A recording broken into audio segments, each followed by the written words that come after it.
સાહેબ 5 star question ઉપરા ઉપરી બે આવ્યા છે. આ પ્રશ્ન પણ પૂછાશે. 5 સ્ટાર ક્વેશ્ચન છે. Grammy award. ગ્રેમી એવોર્ડ સંગીત ક્ષેત્રે આપવામાં આવે. આ વર્ષે ગ્રેમી એવોર્ડનો ક્રમ 68મો છે. કેટલામો? 68મો ગ્રેમી એવોર્ડ આપવામાં આવ્યો છે. ગ્રેમી એવોર્ડ કયા ક્ષેત્રે આપવામાં આવે છે? ગ્રેમી એવોર્ડ સંગીત ક્ષેત્રની અંદર આપવામાં આવે છે. સંગીત ક્ષેત્રની અંદર આપવામાં આવે છે. સાહેબ આ વર્ષે ગ્રેમી એવોર્ડ દલાઈ લામાને મળ્યો છે. દલાઈ લામાને શા માટે મળ્યું છે? સાહેબ એમણે એક મેડિટેશન પર એક સોંગ રિલીઝ કર્યું છે, સ્પોકન વર્ડ આલ્બમ. નામ શું છે? Spoken word album. સમજી ગયા? દલાઈ લામાનું તમને જોવા મળી જશે આ એક સોંગ જેનું નામ શું છે? મેડિટેશન માટે ઉપયોગી છે. મેડિટેશન માટે બૌદ્ધ ધર્મની અંદર જે વિપશ્યનાની અંદર કે એ બધા ભાગો સાથે જે લોકો સંકળાયેલા છે એમને ખબર છે. Spoken word. સાહેબ 90 વર્ષની ઉંમર. કેટલી? દલાઈ લામાની ઉંમર. આજે દલાઈ લામા છે ને એમની ઉંમર કેટલી છે? 90 વર્ષ. કેટલા? 90 વર્ષ. આ પણ તમે યાદ રાખજો. 90 વર્ષની ઉંમર છે. 90 વર્ષની ઉંમરે પ્રથમ ગ્રેમી એવોર્ડ મળ્યો છે. લગભગ આ છેલ્લો જ હશે. આ બૌદ્ધ ધર્મના એક આધ્યાત્મિક ગુરુ છે. આધ્યાત્મિક ગુરુ છે. તમને બધાને ખબર હશે કે આ દલાઈ લામા છે ને એ એક પદ છે. દલાઈ લામા શું છે? પદ છે. તેમનું મૂળ નામ છે તેન્જીન ગ્યાત્સો. શું નામ છે? આ દલાઈ લામા છે ને એ પદ છે. હવે આના પછી પણ જે દલાઈ લામા બનશે ને, હવે પછી જે દલાઈ લામા બનશે ને, હું જે કહું છું એ સાંભળજો. હવે જે દલાઈ લામા બનવાના છે ને એ પણ કહેવાશે દલાઈ લામા છે. દલાઈ લામા એક પદ છે. કેમ? રાજાનો દીકરો રાજા, એ રાજા જ કહેવાય, પણ એનું કંઈક નામ હોય. સમજાણું? તો એમનું નામ છે તેન્જીન ગ્યાત્સો. શું? તેન્જીન ગ્યાત્સો. નામ બોલતા તકલીફ પડે એવું છે, પણ તમે એક બે વખત બોલવાની ટ્રાય કરશો, નહીતર બોલશો ને એટલે ઓપ્શનમાંથી ખબર પડી જશે. તેન્જીન ગ્યાત્સો. તેન્જીન ગ્યાત્સો. આ તેન્જીન ગ્યાત્સો. સમજાઈ ગઈ ઘટના? સ્પોકન વર્ડ આલ્બમ છે એમનો, એના ઉપરની વાત અહીંયા તમને જોવા મળી જશે. ડન? દલાઈ લામા. પણ સાહેબ ગ્રેમી એવોર્ડ છે ને એ બીજા બે કેટેગરીની અંદર પણ તમારે યાદ રાખવાનું છે. સોંગ ઓફ ધ યર અને album of the year. Grammy award જો પૂછાઈ જાય તો આપણી વાત સારી છે, નહીં તો મને તો એવું લાગે છે કે દલાઈ લામા પ્રશ્ન પરીક્ષાની અંદર આવી જવાનો છે. હાલ દલાઈ લામા ક્યાં રહે છે તમને ખબર છે? દલાઈ લામા ક્યાં રહે છે? Grammy award. ગ્રેમી એવોર્ડની બે કેટેગરી પડે. એક સોંગ ઓફ ધ યર. એક શું? Song of the year. હવે સોંગ ઓફ ધ યર કયું રહ્યું? તો સોંગ ઓફ ધ યર રહ્યું વાઇલ્ડ ફાયર. યાદ રહેશે? પુષ્પા ઉપરથી છે નહીં, પુષ્પા કઈ ફાયર નહીં, wild fire. Wild fire song. Wild fire song છે. બિલી આઇલિશ નું આ સોંગ છે. આનો સંગીતકાર કોણ છે? બિલી આઇલિશ. સમજ્યા? બિલી આઇલિશ. અને એક આ સોંગ ઓફ ધ યર છે અને એક આવે છે album of the year. Album of the year. Album of the year. શું? Album of the year. Album of the year કોને મળ્યો છે? બેડી બનીને. શેને મળ્યો છે? બેડ બની. સોરી, નામ શું છે એમનું? બેડી બની નહીં, બેડ બની. બેડ બની. બેડી બની બોલાયું છે પરંતુ બેડ બની નામ છે. શું નામ છે એમનું? બેડ બની. આ યાદ તમે રાખી લેજો. બેડ બનીને આ મળ્યો છે પુરસ્કાર. બેડ બનીને આલ્બમ ઓફ ધ યર માટે બેડ બનીને આપવામાં આવ્યો છે. ખબર પડી જશે. તમને પૂછવામાં આવે કે ગ્રેમી એવોર્ડ 68મા નંબરનું સંગીત ક્ષેત્રની અંદર કોને આપવામાં આવ્યો? વ્યક્તિગત દલાઈ લામાને.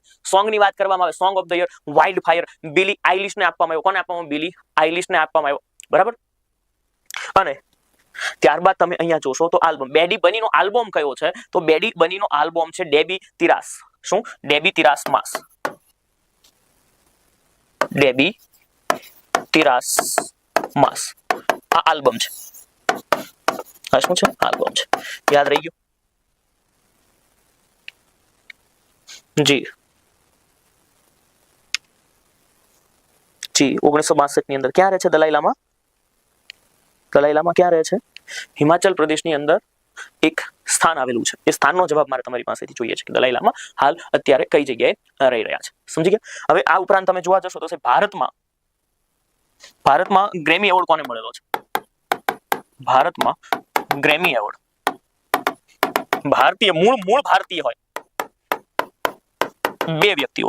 એક રવિશંકર, પંડિત રવિશંકર જે આપણે કહીએ છીએ તો આ રવિશંકરજીને મળેલો છે. આમને આ પ્રથમ પુરુષ હતા.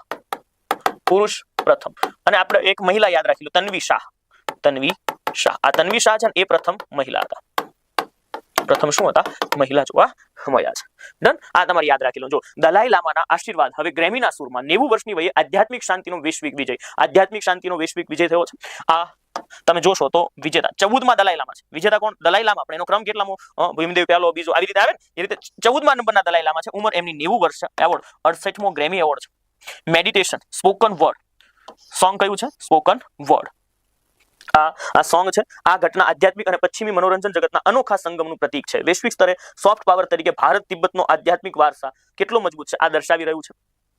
ગ્રેમીની સ્થાપના 1959 ની અંદર થઈ. પ્રથમ ભારતીય વિજેતા પંડિત રવિશંકરજી અને પ્રથમ મહિલા તન્વી શાહ. પ્રથમ મહિલા કોણ બન્યા હતા? તન્વી શાહ બન્યા હતા. આ પણ તમે યાદ રાખી લેજો. મુદ્દો ક્લિયર થઈ ગયો હોય તો મને એક વખત કોમેન્ટની અંદર કહી દેજો કે સાહેબ આ ગ્રેમી વાળો મુદ્દો અમે વ્યવસ્થિત રીતે સમજી ગયા છીએ. ધર્મશાળાની અંદર રહે છે. Very good. કઈ જગ્યાએ રહે છે દલાઈ લામા? ધર્મશાળાની અંદર. અને ક્રમ કેટલામો છે આમનો? 14મા નંબરના તમને જોવા મળે છે. Okay. Song of the year કોણ રહ્યું છે? વાઇલ્ડ ફાયર, બિલી આઇલિશનું. બેડ બની એમનું આલ્બમ ઓફ ધ યર રહ્યું છે ડેબી તિરાસ માસ. હવે આવા વિદેશી નામ આવા જ હોય હો. આપણા પંજાબી નામ આવા થઈ રહ્યા છે. તમને બધાને આ મુદ્દાનો જવાબ હવે આવડી જશે. દલાઈ લામે કયા આલ્બમ માટે 2026 નો ગ્રેમી એવોર્ડ મળ્યો છે? તો સાહેબ આ સ્પોકન વર્ડ. આ એક મેડિટેશન માટેનું સોંગ છે. પણ આમાં કન્ફ્યુઝ ન થઈ જતા. શું આવશે? સ્પોકન વર્ડ જવાબ આવતો જોવા મળી જશે. Rafale jet. રાફેલ જેટમાંથી શું પ્રશ્નો બને તમને ખબર? રાફેલ કોણ બનાવે છે? તો કે સાહેબ ફ્રાન્સની દસોલ્ટ કંપની બનાવે છે. ભારતે 2016માં 36 રાફેલ ખરીદ્યા હતા. એ અંબાલા અને હાસીમારા. અંબાલા છે એ હરિયાણાની અંદર આવેલું છે, જ્યારે હાસીમારા પશ્ચિમ બંગાળની અંદર આવેલું છે. ત્યાં રાફેલ છે. ભારતને હજી રાફેલની જરૂર છે. 114 રાફેલ ખરીદવાનો કરાર કરવામાં આવ્યો છે. કોના વચ્ચે? તો દસોલ્ટ એવિએશન ફ્રાન્સની કંપની અને ભારત તરફથી જે આગેવાની કરી રહી હતી આ કરાર માટેની એ હતી ડિફેન્સ એક્ઝિબિશન કાઉન્સિલ. આ બંને કરાર કર્યો છે. મસ્ત મજાનો કરાર થયો છે. 114 રાફેલ આવવાના છે. સમજ્યા? 114 રાફેલ અને પાકિસ્તાનની કુલ આબાદી બધું સરખું થઈ જશે. એટલી શક્તિશાળી આ રાફેલ જેટ્સ માનવામાં આવે છે. રાફેલ જેટ્સ ને કયા દેશ સાથે સંબંધ છે? આ પણ પ્રશ્ન પૂછે છે. કોની સાથે? ફ્રાન્સ સાથે સંબંધ છે. ફ્રાન્સની કઈ કંપની? તો કે દસોલ્ટ. નામ શું છે? Dassault aviation. દસોલ્ટ આ કંપની છે. સાહેબ જૂનો કરાર જોઈ લઈએ એક વખત. 2016માં આપણે 36 ખરીદ્યા હતા. અને આ જે 36 છે ને એ ક્યાં પડ્યા છે? તો કે હરિયાણા. અને હરિયાણાની અંદર અંબાલા. હરિયાણામાં ક્યાં? અંબાલા ખાતે પડ્યા છે. સમજ્યા? એટલે પાકિસ્તાનની બોર્ડરથી એકદમ નજીક. અને પશ્ચિમ બંગાળના હાસીમારામાં પડ્યા છે.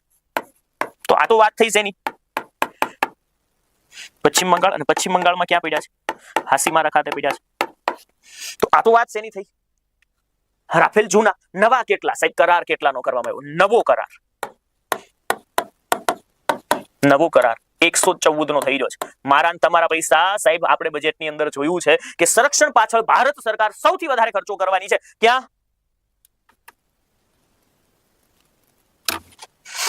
સમજાવું હું તમને જે કહી રહ્યો છું? સૌથી વધારે બજેટની અંદર મેં તમને ભણાવ્યું છે કે ભારત સરકાર સંરક્ષણ પાછળ ખર્ચો કરવાની છે, રક્ષા પાછળ ખર્ચો કરવાની છે. તો આ 114 નો કરાર તમારી સામે આવી ગયો. કોના વચ્ચે થયો? Defence exhibition council. ભારત તરફથી કોણ હતું? Defence exhibition council. Defence exhibition council plus defence exhibition council અને સાથે બીજું હતું ફ્રાન્સ તરફથી દસોલ્ટ કંપની. કઈ? દસોલ્ટ. આ બે ભારતે અને ફ્રાન્સે કરાર કર્યો છે. આ પ્રશ્ન તો બહુ પેપર અઘરું બનાવવું હોય તો આ પ્રશ્ન પૂછી લેતા હોય. આ રાફેલ જેટ્સ છે એ ન તો ચોથી જનરેશન છે. ખાસ જોજો, ચોથી જનરેશન નું પણ આ જેટ નથી કહેવાતું અને ન સંપૂર્ણ પાંચમી જનરેશન કહેવાય. આ બંનેની વચ્ચે આવે છે. 4.5 4.5 4.5 જનરેશન છે. હા, રોકેટમાં અને ટેકનોલોજીની અંદર જનરેશન ખાસ આવતી હોય છે. તમે કોમ્પ્યુટરની જનરેશન પણ પહેલા સિલેબસમાં કોમ્પ્યુટર વધારે આવતું ત્યારે ભણતા કે આ છે આવી રીતે. તો જનરેશન 4.5 આવશે. રાફેલ જેટ નવો કરાર કરવામાં આવ્યો છે. 114 કેટલા? 114 દસોલ્ટ રાફેલ જેટ્સ ની ડીલ કરવામાં આવી છે. જો ભારતમાં જૂના ક્યાં પડ્યા છે? અંબાલા ખાતે પડ્યા છે અને હાસીમારા ખાતે પડ્યા છે. સમજી ગયા તમે? ઓકે. ફ્રાન્સની દસોલ્ટ એવિએશન સાથે 114 નો કરાર કર્યો છે. 3.25 લાખ કરોડ આપણે આપવાના છે મેક ઇન ઇન્ડિયા બજેટની અંદર. તમે જોયું આ જનરેશન 4.5 છે. નવી ડીલ કેટલાની થઈ? 114 ની નવી ડીલ થઈ. જો ટ્રેપ જોજો, રાફેલ પાંચમી જનરેશનનું વિમાન નથી. સમજ્યા? પણ પરીક્ષાની અંદર આવું લખે કે છે એટલે આપણને શું થાય? આ પાંચમી જનરેશન નથી, 4.5 ની છે. સંખ્યામાં ગૂંચવાવ. 36 જૂની ડીલ છે, નવી ડીલ 114 ની છે. આમાં પણ કન્ફ્યુઝ નથી થવાનું. અને ત્રીજી વસ્તુ, P-81 વિમાન ફ્રાન્સનું નથી. જો આ તાજેતરમાં એ બે ડીલ આપણે કરી. એક ફ્રાન્સ સાથે ડીલ કરી અને એક અમેરિકા સાથે ડીલ કરી. કોની સાથે ડીલ કરી? અમેરિકા સાથે ડીલ કરી. ઓકે. ઓકે, આ અમેરિકા સાથે જે ડીલ કરી છે ને એ P81 ની છે. શેની છે? P81 ની છે. અને ફ્રાન્સ સાથે જે ડીલ કરી છે ને એ Dassault સાથે આપણે કરી છે, એ રાફેલ ની કરી છે. શેની કરી છે? રાફેલ ની. એટલે P81 ફ્રાન્સનું નથી. P81 કોનું છે? તો કે અમેરિકાનું છે. આ ત્રણે ત્રણ ટ્રેપ તમારી સામે આવી જાય, આવા પ્રશ્નો ગૂંચવી નાખતા હોય આપણને. સમજ્યા? ભારત સરકારે કેટલા રાફેલ જેટ Dassault કંપની સાથે ખરીદવાની ડીલ કરી? 114. ઓલરેડી છે કેટલા? 36. ક્યાં ક્યાં છે? તો કે હાસીમારા ખાતે છે અને અંબાલા હરિયાણા ખાતે. આ બે જગ્યા ઉપર આપણી પાસે ઓલરેડી હાજર છે. આપણે P81 કોની પાસેથી ખરીદવાના છીએ? P81 ની ડીલ કોની સાથે કરી આપણે? અમેરિકા સાથે. આ પણ ક્ષેત્રીય ભાષા જે છે એ ભારતનું જે સંસ્કૃતિ મંત્રાલય છે, ભારતનું જે સંસ્કૃતિ મંત્રાલય છે તેના દ્વારા જે છે એ શાસ્ત્રીય ભાષાનો કોન્સેપ્ટ વિકસાવવામાં જે છે આવ્યો.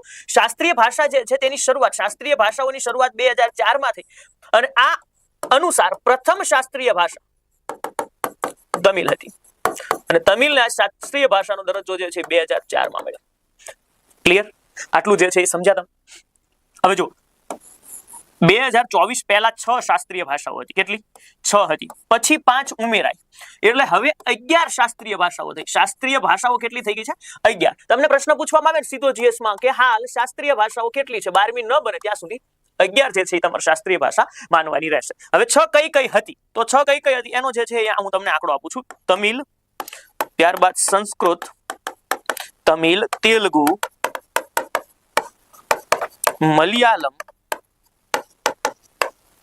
કન્નડ અને ઓડિસી.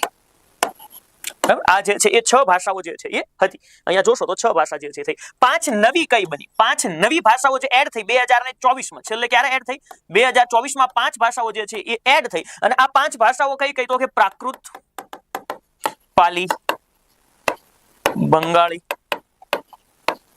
મરાઠી અને અસમિયા. તો આવી રીતે આ જે છે એ કુલ ભાષાઓ જે છે એ તમને 11 શાસ્ત્રીય ભાષાઓ જે છે એ જોવા મળે છે. શાસ્ત્રીય ભાષાનો કોન્સેપ્ટ 2004 માં આવ્યો. પહેલી શાસ્ત્રીય ભાષાની જાહેરાત જ્યારે થઈ ત્યારે તમિલને કરવામાં આવી. ત્યારબાદ જે છે આગળ તમિલ, તેલુગુ, મલયાલમ, કન્નડ, ઓડિસી અને સંસ્કૃત. આ 6 હતી. 5 નવી બની. પ્રાકૃત, પાલી, બંગાળી, મરાઠી અને અસમિયા. આ જે છે એ તમને 11 શાસ્ત્રીય ભાષાઓ જે છે એ જોવા મળે છે. ક્લિયર? આ જે છે એ મુદ્દો એક મસ્ત મજાનો તમારે જે છે એ તમારી બુકની અંદર ટાંકીને રાખવાનો રહેશે. આગળ જે છે એ વધીએ છીએ અને જોઈએ છીએ જૂન મહિનાના અગત્યના દિવસો. આ જૂન મહિનાના અગત્યના દિવસો લગભગ હવે તમને કંઠસ્થ થવાના હશે. અહીંયા જે છે એક વખત કોમેન્ટમાં જે છે એ તમે યસ કહી દેશો કે શાસ્ત્રીય ભાષાનો જે છે કોન્સેપ્ટ તમને સમજાઈ ગયો છે. જો આ દક્ષિણની બધી ભાષાઓ લખી નાખો, તમિલ, તેલુગુ, મલયાલમ, કન્નડ, એક ઓડિસી અને એક સંસ્કૃત, તો 6 તો થઈ ગઈ. પછી જો પ્રાકૃત, પાલી છે, બંગાળી, મરાઠી છે, ગુજરાતી નથી આવતી. એ તમારી પાસે એક ખાસ જે છે એ યાદ રાખવાનું છે કે શાસ્ત્રીય ભાષાઓમાં ગુજરાતીનો સમાવેશ નથી થતો. ગુજરાતીનો સમાવેશ નથી થતો. સુશાસન દિવસ. આ સુશાસન દિવસ જે છે એ ભારતના વડાપ્રધાન અટલજીની યાદમાં જે છે એ ઉજવવામાં આવે છે. કોની? અટલજીની યાદમાં. અને સુશાસન દિવસ ઉજવવાની શરૂઆત જે છે ને એ મિત્રો 2014 માં થઈ. ક્લિયર? 25 ડિસેમ્બરના રોજ જે છે એ સુશાસન દિવસ જે છે એ મિત્રો ઉજવાતો હોય છે. આ અટલજીને જે છે એ સમજવાની જો આપણે ટ્રાય કરીએ તો શરૂઆત 2014 માં થઈ. ખાસ પહેલો મુદ્દો જે મને કામનો લાગે છે 2015 ભારત રત્ન. આ એક કામનું. 1980 માં ભારતીય જનતા પાર્ટી જે છે એની સ્થાપના અટલજીએ જે છે એ કરી. બીજેપીની સ્થાપના અટલજી દ્વારા જે છે એ થઈ. 1996, 1998 અને 1999 આ 3 વખત જે છે ભારતના વડાપ્રધાન બનેલા. 1996 માં મિત્રો 13 દિવસ માટે, 1998 માં 13 મહિના માટે અને 1999 માં 5 વર્ષ પૂર્ણ કરેલા. 1999 ની અંદર જે છે એ 5 વર્ષ જે છે એ એમણે પૂર્ણ કરેલા. તો સુશાસન હોય, ધ્વનિની ઝડપ હોય, એ ધ્વનિની ઝડપે કોઈ વસ્તુ ગતિ કરતી હોય ને, માનો કે હું બોલું છું તમારા કાન સુધી, તમે મારી સામે છો, હું બોલું છું તમને સંભળાય છે. એ ઝડપ કેટલી? તમે કહેશો સાહેબ સેકન્ડોમાં સંભળાય જાય છે. ઓકે. એ સાથે સાથે પેન આવતી હોય તો હું બોલું અને પેન એટલી ઝડપે આવે તો સાહેબ તમે કહેશો પેન ધ્વનિની ઝડપે જાય છે. પેન કોની ઝડપે જઈ રહી છે? ધ્વનિની ઝડપે. હું બોલું એ તમારા કાને અવાજ જાય, પેન તમારા કાને આવે, બે વસ્તુ એક થતી હોય તો એને કહેવામાં આવે એક મેઘ કહેવામાં આવે. શું કહેવાય? એક મેઘ. એક મેઘ એટલે શું? તો કે ધ્વનિની ઝડપ. ધ્વનિની ઝડપ કેટલી માનીએ છીએ? 333 મીટર પર સેકન્ડ. તો એક મેઘ બરાબર શું થાય? 333 મીટર પર સેકન્ડ. આને સમજી લો. આને એક આપણે ગ્રાફથી સમજવાની ટ્રાય કરીએ, થોડું તમને વધારે સરળ રહેશે. જો અહીંયા સમજો. માનો કે અહીંયા હું એક લાઈન લખું છું જેને કહું છું એક મેઘ. અહીંયા એક લાઈન લખું છું જેને કહું છું 5 મેઘ. આ 1 મેઘ થી ઓછું અને આ 5 મેઘ થી વધારે. ઓકે, જે વસ્તુ 1 મેઘ થી ઓછી ઝડપે, 1 મેઘ એટલે શું? ધ્વનિની ઝડપ. 1 મેઘ એટલે શું? ધ્વનિની ઝડપ. જે ધ્વનિની ઝડપથી ઓછી ઝડપે ગતિ કરતી હોય એવી મિસાઇલોને સબસોનિક મિસાઇલ કહેવામાં આવે. એટલે કે આપણે બોલીએ એ અવાજ પહેલા જાય, મિસાઇલ પછી આવે. સમજ્યા? તો 1 મેઘ થી વધારે ઝડપ હોય અને 5 મેઘની વચ્ચે હોય તો આ મિસાઇલોને આપણા દુનિયાની અંદર સુપરસોનિક મિસાઇલ કહેવામાં આવે. શું કહેવામાં આવે? સુપરસોનિક મિસાઇલ કહેવામાં આવે. અને બ્રહ્મોસ એ કેવી મિસાઇલ છે? બ્રહ્મોસ થઈ, અગ્નિ થઈ, આ બધી કેવી મિસાઇલ છે? Supersonic missile. અને જેની ઝડપ 5 મેઘ થી વધારે હોય તેને કહેવામાં આવે હાઇપરસોનિક. માય ડિયર ફ્રેન્ડ, શું કહેવાય? હાઇપરસોનિક. અને હાઇપરસોનિક એકમાત્ર મિસાઇલ આપણી પાસે છે, એ હમણાં જ પરીક્ષણ કર્યું અને એ મિસાઇલનું નામ આપણે આપ્યું છે ધ્વનિ. મિસાઇલનું નામ જ શું આપી દીધું? ધ્વનિ. આપણે મિસાઇલનું નામ આપ્યું છે, આ તમે યાદ રાખશો એવી આશા. તો તાજેતરમાં બ્રહ્મોસનું પરીક્ષણ ક્યાંથી કરવામાં આવ્યું? બંગાળની ખાડીમાંથી કરવામાં આવ્યું છે. 125 હેલિકોપ્ટર બનાવવામાં આવી રહ્યું છે. તાજેતરમાં ફ્રાન્સના રાષ્ટ્રપતિ ઇમેન્યુઅલ મેક્રોન ભારતના પ્રવાસે હતા ત્યારે આમણે આ ફ્રાન્સની એક કંપની છે એરબસ નામની, કંપનીનું નામ શું છે? Airbus plus Tata defence. કઈ કંપની? એરબસ પ્લસ કઈ કંપની? ટાટા ડિફેન્સ અથવા ટાટા એડવાન્સ લિમિટેડ. આ બંને એ ભેગા થઈ ટાટા ડિફેન્સ, જેને આપણે ટાટા એડવાન્સ લિમિટેડ તરીકે પણ ઓળખીએ છીએ. આ બંનેની ભાગીદારીથી વેનેગલ કર્ણાટક ખાતે બનાવવા માટેનો એક પ્લાનનો શુભારંભ કરી રહ્યો છે. H125 હેલિકોપ્ટર ક્યાં બનવાના છે? કર્ણાટકના વેનેગલ ખાતે. મેક્રોન સાહેબે આ પ્લાન્ટનું ઉદ્ઘાટન કર્યું છે. એરબસ અને ટાટા ડિફેન્સ દ્વારા આ શરૂ થવાનું છે. આઈવી વેક્સિન રાજસ્થાનના અજમેર ખાતેથી આ ભારત સરકારના આપણા માનનીય વડાપ્રધાન શ્રી નરેન્દ્રભાઈ મોદી દ્વારા આ રજૂ કરવામાં આવી છે. HPV વેક્સિન હ્યુમન પેપિલિમા વાયરસની એક વેક્સિન છે. Human papilloma virus. આ હ્યુમન પેપિલિમા વાયરસ શાના માટે છે? તો કે સાહેબ સર્વાઇકલ કેન્સર જેને કહીએ છીએ. Cervical cancer. આ સર્વાઇકલ કેન્સર છે એના માટેની આ વેક્સિન છે, HPV વેક્સિન. સમજ્યા? 14 વર્ષથી મોટી ઉંમરની જે પણ દીકરીઓ છે આપણી, એમને આ HPV વેક્સિન આપવામાં આવશે કે જેથી કરી એમને ભવિષ્યની અંદર થવાનું જે સર્વાઇકલ કેન્સર છે અથવા ભવિષ્યની અંદર હવે તો મહિલાઓની અંદર કોમન 2 કેન્સર બહુ જ કોમન થઈ ગયા છે. આમાં કોઈ વ્યસન કે કંઈ નથી હોતું, છતાં 2 પ્રકારના કેન્સર થાય છે. એક સ્તન કેન્સર થાય છે અને ગર્ભાશયનું કેન્સર થાય છે. એમાં ગર્ભાશયનો આપણે ઉકેલ મેળવી લીધો છે, જેને આપણે સર્વાઇકલ કેન્સર કહીએ છીએ. એની વાત હું તમને અહીંયા કરી રહ્યો છું. તો સર્વાઇકલ કેન્સરની vaccine HPV human papilloma virus. આને શું કહેવાય? HPV એટલે શું થાય? HPV એટલે શું થાય? HPV એટલે થાય human papilloma virus. Human papilloma virus પૂરું નામ થતું હોય છે. HPV નું પૂરું નામ શું થતું હોય છે? Human papilloma virus. આ હ્યુમન પેપિલિમા વાયરસ જે દેખાઈ રહ્યો છે એ છે ગર્ભાશયનું કેન્સર. શેનું કેન્સર? ગર્ભાશયનું કેન્સર છે.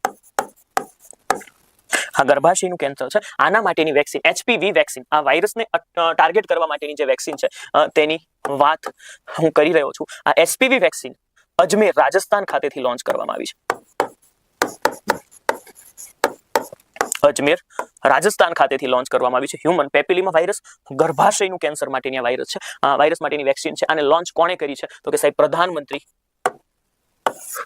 પ્રધાનમંત્રી મોદીજીએ લોન્ચ કરી છે. મારા વાલા ભાઈઓ કહેતા હશે કે સાહેબ આ પાન માવાના કારણે જે લોકોને મોઢાનું કેન્સર થાય છે એમના માટે એક વેક્સિન લોન્ચ કરો, પણ એ નથી શક્ય બનતું. નહીતર તો મોદી સાહેબને ખુદને પણ આ લોન્ચ કરવું જ હોય કે ખાવ તમે તમારે પોર્ટુગીઝો જે લાવ્યા છે એ તમાકુ. આના અંદરનો એક હેશટેગ મુદ્દો તમારા માટે છે. એ શું છે? તો એ છે 14 વર્ષથી જે મોટી દીકરીઓ છે. શું? મોટી દીકરીઓને આ વેક્સિન આપવામાં આવશે, જેની શરૂઆત આપણે કરી દીધી છે. રાજસ્થાનના અજમેર ખાતેથી શરૂઆત કરી દીધી છે. હેશટેગ મુદ્દો એ ખાસ તમે પકડીને રાખજો, યાદ રાખી દેજો. ઓકે,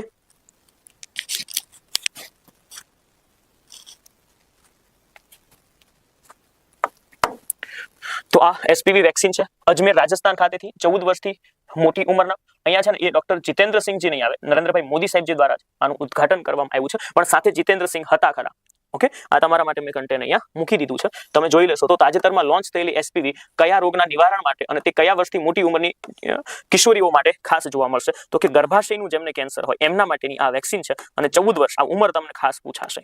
ઉંમર તમને પૂછાતી જોવા મળી જશે. શું પૂછતા જોવા મળશે? ઉંમર પૂછાતા જોવા મળી જશે. 14 વર્ષથી મોટી ઉંમરની દીકરીઓને આ આપવામાં આવશે. જો રામસર સ્થળની વાત કરવા જઈએ તો રામસર સ્થળ હાલ ભારતની અંદર 98 છે. કેટલા છે? 98 રામસર સાઇટ છે. એમાં 97મું જે રામસર સ્થળ બન્યું છે એ છે પટના પક્ષી અભયારણ્ય. પટના પક્ષી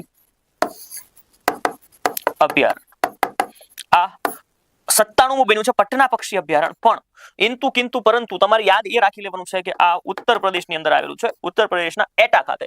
98મું તમને ગુજરાતની અંદર જોવા મળશે. 98મી રામસર સાઇટ ક્યાં જોવા મળશે?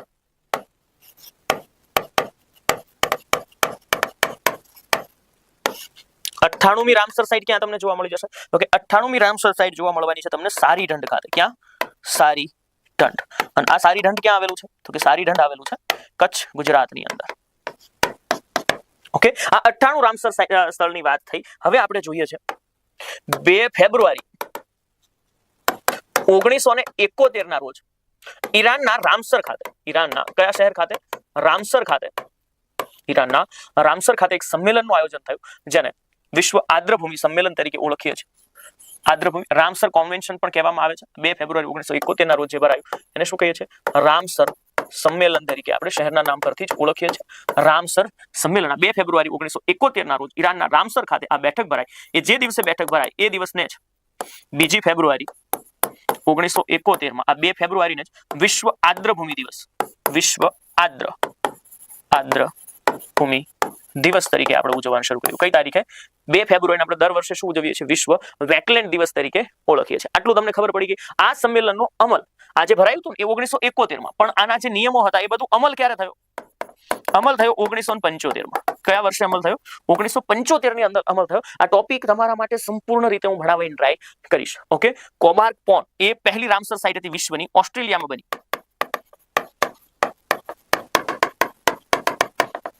કોબાર્ક શું?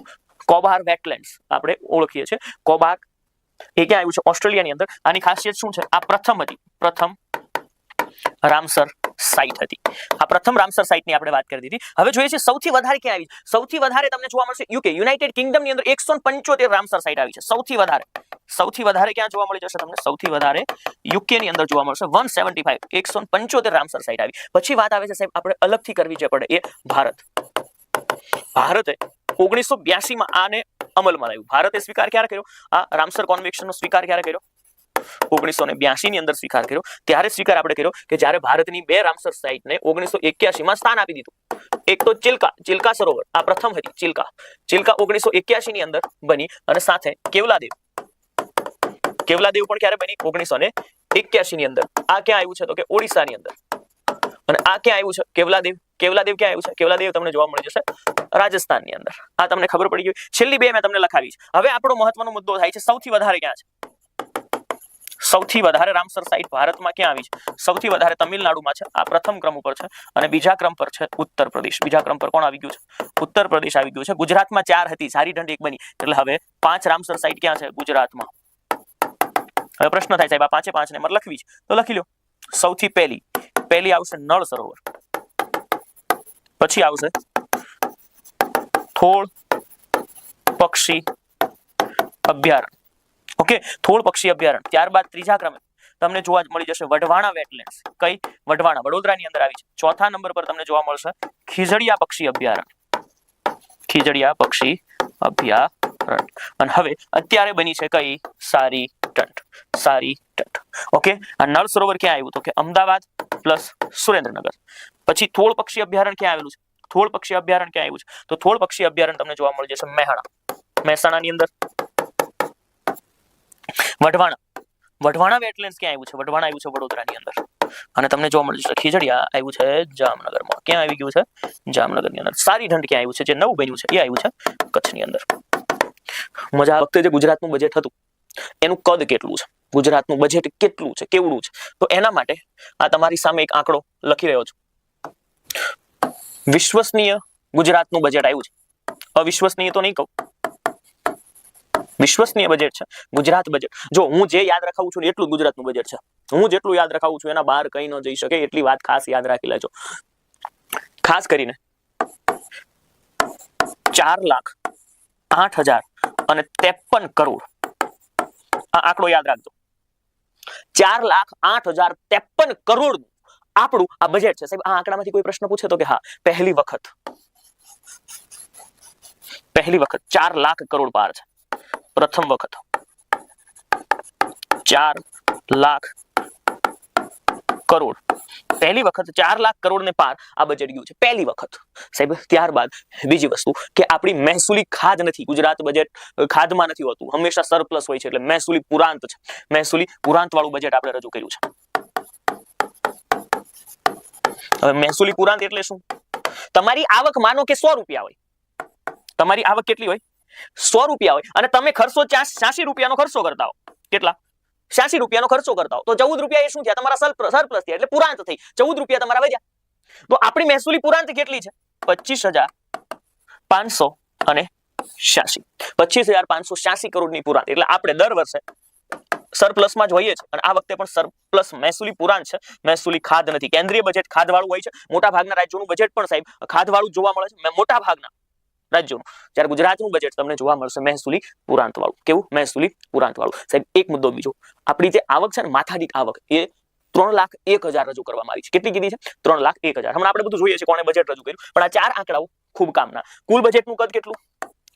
4,08,053 કરોડ. જ્યારે આપણી મહેસૂલી પુરાંત કેટલી? 25,586 કરોડ. સાહેબ આપણી માથાદીઠ આવક આ પણ યાદ રાખવાની છે. માથાદીઠ આવક આપણી કેટલી છે? તો કે 3,01,000. આ આપણી માથાદીઠ આવક કહેવામાં આવી રહી છે. અને આપણી માથાદીઠ આવક આ છે અને સાથે સાથે આપણો જીડીપી માં ફાળો.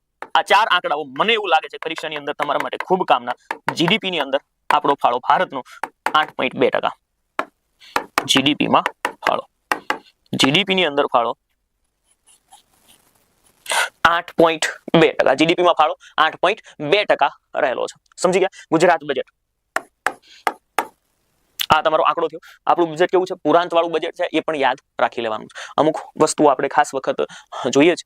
પહેલી વખત 4 લાખ કરોડ ને આ બજેટ આપણું પાર પહોંચી ગયું છે. તમારી સામે આંકડો છે. કુલ અંદાજપત્ર 4,08,053 કરોડનું છે. જ્યારે મહેસૂલી પુરાંત 25,586 કરોડની. માથાદીઠ આવક ખાસ યાદ રાખજો અને જીડીપી માં ફાળો 8.2%.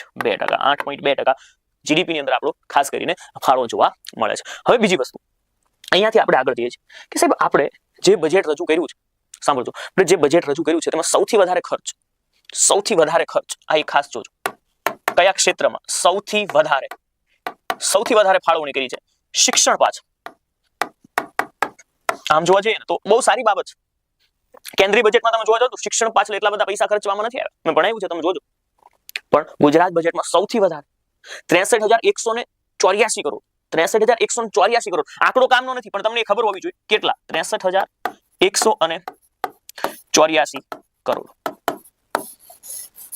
જો એક વસ્તુ ખાસ ધ્યાનમાં રાખજો, હું જીકમ જીક નથી બોલાવતો પાછો. આ આંકડા તમારી સામે જે લખી રહ્યો છું એ બધા મેં કંઠસ્થ કરવા માટે ખૂબ બધી મહેનત કરી છે અને સાથે સાથે મેં મારી ટીમને રાખી છે કે આમાં કોઈ આંકડામાં ભૂલ પડે તો સીધા તમે મને કહી દેજો, એટલે ચિંતા ન કરતા, કઈ ભૂલ છે જ નહીં. બીજા નંબરે છે આદિજાતિ, 35,780 કરોડ. આદિજાતિ 35,780 કરોડ.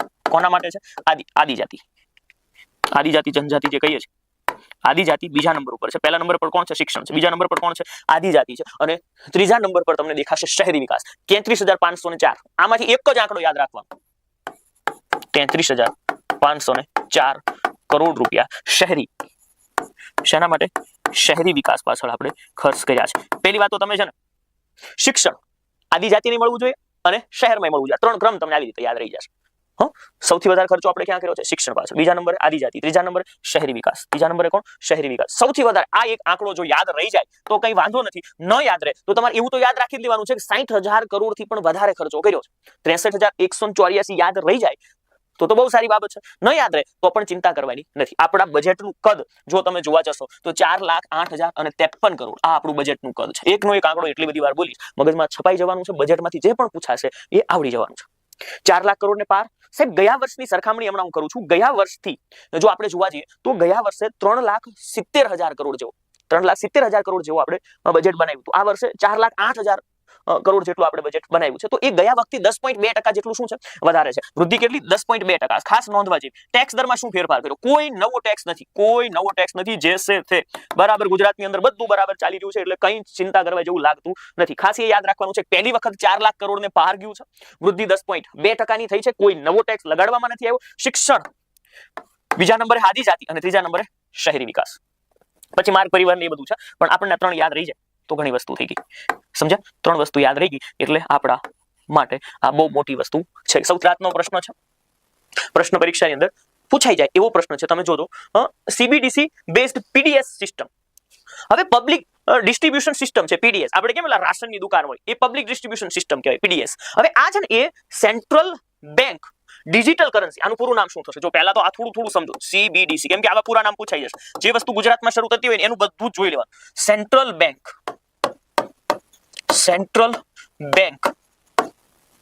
Digital currency. હવે સાંભળજો, અત્યાર સુધી શું થતું હતું? એક વાત સાંભળી લેજો કે કૂપન નીકળતા. રાશન કાર્ડની અંદર શું નીકળતા? કૂપન નીકળે. એ કૂપન લઈને જવાનું એટલે 2 કિલો ચોખા, 3 કિલો ઘઉં, આ પ્રકારે વસ્તુ તમને મળી જાય ત્યાંથી. પણ હવે એ રીતે વ્યવસ્થા નહીં થાય. સરકાર ડે બાય ડે અપડેટ થઈ રહી છે. સેન્ટ્રલ બેંક ડિજિટલ કરન્સી એટલે એક રકમ નક્કી કરવામાં આવશે. જે પણ રકમ નક્કી કરવામાં, એને માની લઈએ આપણે 100% પૈસા તમારા ખાતામાં આપે. 100% એટલે કે 5 રૂપિયા આપે તો એને 100% કહેવાય. 5,000 રૂપિયા આપે તો પણ એ 100% કહેવાય. હવે એ ડિજિટલ કરન્સી સ્વરૂપે આપવામાં આવશે. સાંભળજો, ડિજિટલ કરન્સી સ્વરૂપે. હવે એ તમારા ખાતાની અંદર આ પૈસા આવે, 100% પૈસા જે પણ આવ્યા, માનો 100 રૂપિયા, 500 રૂપિયા, 2,000 રૂપિયા, જે પૈસા આવ્યા ને એ ડિજિટલ કરન્સી સ્વરૂપે તમે PDS વાળી દુકાન, ક્યાં? PDS મતલબ પબ્લિક ડિસ્ટ્રીબ્યુશન સિસ્ટમ.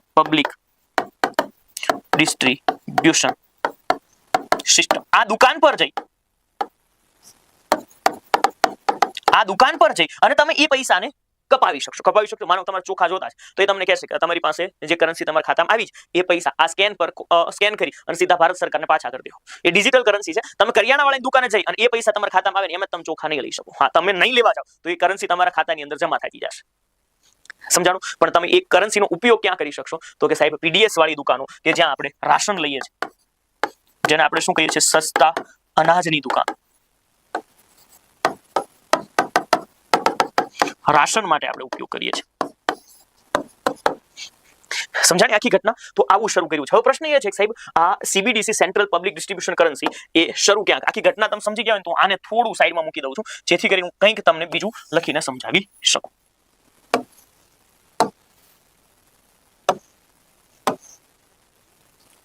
ચાલો, આ તો સમજવા જેવું મુદ્દો હતો એટલે મેં તમને સમજાવ્યો છે. બાકી પરીક્ષાની અંદરથી આમાં PDS નું પૂરું નામ પૂછાવું હોય તો પૂછાય, બીજું કઈ આમાંથી ન પૂછાઈ શકે. આખી સિસ્ટમ કેમ કામ કરે છે ને એ મેં તમને સમજાવ્યું. ડિજિટલ કરન્સી સ્વરૂપે કામ કરશે. Central bank digital currency based PDS system શરૂ કરવામાં આવી. ક્યાંથી? સ્થળ. આ યોજના શરૂ કરવામાં આવી છે ગાંધીનગર ખાતેથી. ક્યાંથી શરૂ કરવામાં આવી? ગાંધીનગર ખાતેથી શરૂ કરવામાં આવી. અને આને લોન્ચ શ્રી અમિત શાહ કાઉન્સમાં મોટા ભાઈ. આ કાઉન્સમાં છે ને એ તમે જોયું હોય તો પદ્મશ્રી વિજેતા હાજી રમકડું છે. હાજી રમકડું જે પદ્મશ્રી જીત્યા ને પછી ન્યૂઝ એન્કરોએ એમનું ઇન્ટરવ્યુ લીધું કે શું કહેશો તમે તમારા વિશે કંઈ કહ્યું કે તમને પદ્મશ્રી મળ્યો એટલે કેવું લાગી રહ્યું છે? પહેલા તમે તમારો પરિચય આપો. એટલે પરિચય આપતા શું બોલ્યા? હું હાજીભાઈ કાસમભાઈ કાઉન્સમાં રમકડું. એ કાઉન્સમાં શું બોલ્યા હતા? રમકડું. એટલે મને આજે પાછું એ યાદ આવી ગયું કે શ્રી અમિત શાહ કાઉન્સમાં મોટાભાઈ. તો આ મોટાભાઈ સ્થળ ગાંધીનગર અને લોન્ચ અમિત શાહજી દ્વારા લોન્ચ કરવામાં આખી આ યોજનાને આવી છે. સાથે સાથે અમિત શાહ જ્યારે ગુજરાતની અંદર આવે તો ઘણી બધી બીજી વસ્તુઓ પણ શરૂ થઈ જતી હોય છે. એને આપણે ભણવાની શરૂઆત કરી દઈએ. જો આપણે એક મસ્ત બોક્સ બનાવીએ અલગ સ્લાઇડની અંદર અને ગુજરાતના ઘણા બધા કરંટ અફેર્સને એક સાથે નોંધવાનું શરૂ કરીએ. આ બધું જ કરંટ હું તમને ગુજરાત રિલેટેડ લખાવવાનો છું. જો સૌથી પહેલી વાત, અન્નપૂર્ણા અનાજ ATM. અન્નપૂર્ણા અનાજ ATM. આ આખા ભારતની અંદર સૌથી પહેલા અન્નપૂર્ણાનો ATM નો અને અમદાવાદનો આ ક્યાં શરૂ કરવામાં આવ્યું? અમદાવાદની અંદર. ચાલો, આ પહેલી ઘટના ખબર પડી ગઈ. તમને પૂછે કે અન્નપૂર્ણા ATM ક્યાં શરૂ કરવામાં આવ્યું? આના અંદર એક સ્કીમ છે. 35 સેકન્ડની અંદર તમે 25 કિલોગ્રામ જેટલું અનાજ લઈ શકો છો. અને આ અન્નપૂર્ણા ATM છે ને 35 સેકન્ડની અંદર કેટલું અનાજ લઈ શકશો? 25 કિલોગ્રામ અનાજ લઈ શકશો. અને બીજી વસ્તુ સાથે આને કઈ બેંક ચલાવી રહી છે? અન્નપૂર્ણા એટીએમ ને તો પીએનબી પંજાબ નેશનલ બેંક ચલાવી રહી છે. ચાલો પહેલો મુદ્દો તમારો ગુજરાતનો પૂરો. પછી એક બીજું યાદ રાખજો, સુપોષિત ગરુડેશ્વર મિશન. શું? સુપોષિત ગરુડેશ્વર મિશન. ગરુડેશ્વર ક્યાં આવેલું છે? કયા જિલ્લાની અંદર આવ્યું છે? લખો તો. સુપોષિત ગરુડેશ્વર. સુપોષિત ગરુડેશ્વર મિશન. આ સુપોષિત ગરુડેશ્વર મિશન એ નર્મદા ક્યાંથી શરૂ કરવામાં આવ્યું હતું? નર્મદા જિલ્લાની અંદરથી શરૂ કરવામાં આવ્યું હતું. અને ત્રીજો મુદ્દો કાલે બન્યો અગત્યની ઘટના, ઉદય કોટક. નામ લખવાનું છે અને પછી સાથે સાથે તમારે જોઈ લેવાનું છે ઉદય કોટક. આ ઉદય કોટક એ ગિફ્ટ સિટીના નવા ચેરમેન બનાવવામાં આવ્યા છે. તાજેતરમાં તમને બધાને યાદ હશે કે ઉદય કોટકજીને પદ્મ પુરસ્કારથી સન્માનિત કરવામાં આવ્યા હતા. કોમેન્ટમાં મને જણાવો કે ઉદય કોટકને બિઝનેસ ક્ષેત્રની અંદર કયા પુરસ્કારથી સન્માનિત, કયા પદ્મ પુરસ્કારથી સન્માનિત કરેલા. આખું યાદ રહી ગયું હશે તમને, એવી વાત હું માની લઉં છું. અને તમે જોઈ શકો છો દેશની પ્રથમ CBDC central bank digital currency public distribution system ક્યાંથી શરૂ કરવામાં આવી? ગાંધીનગર ખાતેથી શરૂ કરવામાં આવી. અને લોન્ચ કોણે કર્યું છે? કેન્દ્રીય મંત્રી અમિત શાહ દ્વારા લોન્ચ કરવામાં આવ્યું છે. લાભાર્થીઓને QR કોડ અથવા OTP દ્વારા રાશન મળી જશે. અન્નપૂર્ણા અનાજ એટીએમ અમદાવાદમાં ક્ષમતા, જો એની ક્ષમતાની વાત કરી રહ્યા છે, 35 સેકન્ડમાં અન્નપૂર્ણાની 25 કિલોગ્રામ. અને સંચાલન કોણ કરે છે? PNB પંજાબ નેશનલ બેંક કરી રહ્યું છે.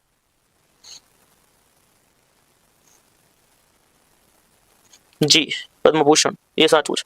પદ્મશ્રી નથી હો ભાઈ, પદ્મભૂષણ છે. અમે ભણાવ્યું છે. પદ્મ પુરસ્કારની અંદર જઈ અને એકાદી વાર નજર કરશો તો તમને ખબર પડી જશે. પદ્મભૂષણથી સન્માનિત કરવામાં આવ્યા છે. જો આ ગાંધીજી નથી હો. કોણ છે? લાગે ગાંધીજી પણ છે કોણ? અમિતજી. અમિત શાહ. અમિત શાહ 2 મંત્રાલય સંભાળી રહ્યા છે. ખબર છે તમને? એક કયું? ગૃહ મંત્રાલય. એક કયું મંત્રાલય? ગૃહ મંત્રાલય. અને બીજું ખાસ સાંભળજો, એક ગૃહ મંત્રાલય સંભાળી રહ્યા છે અને બીજું મંત્રાલય સંભાળી રહ્યા છે સહકાર.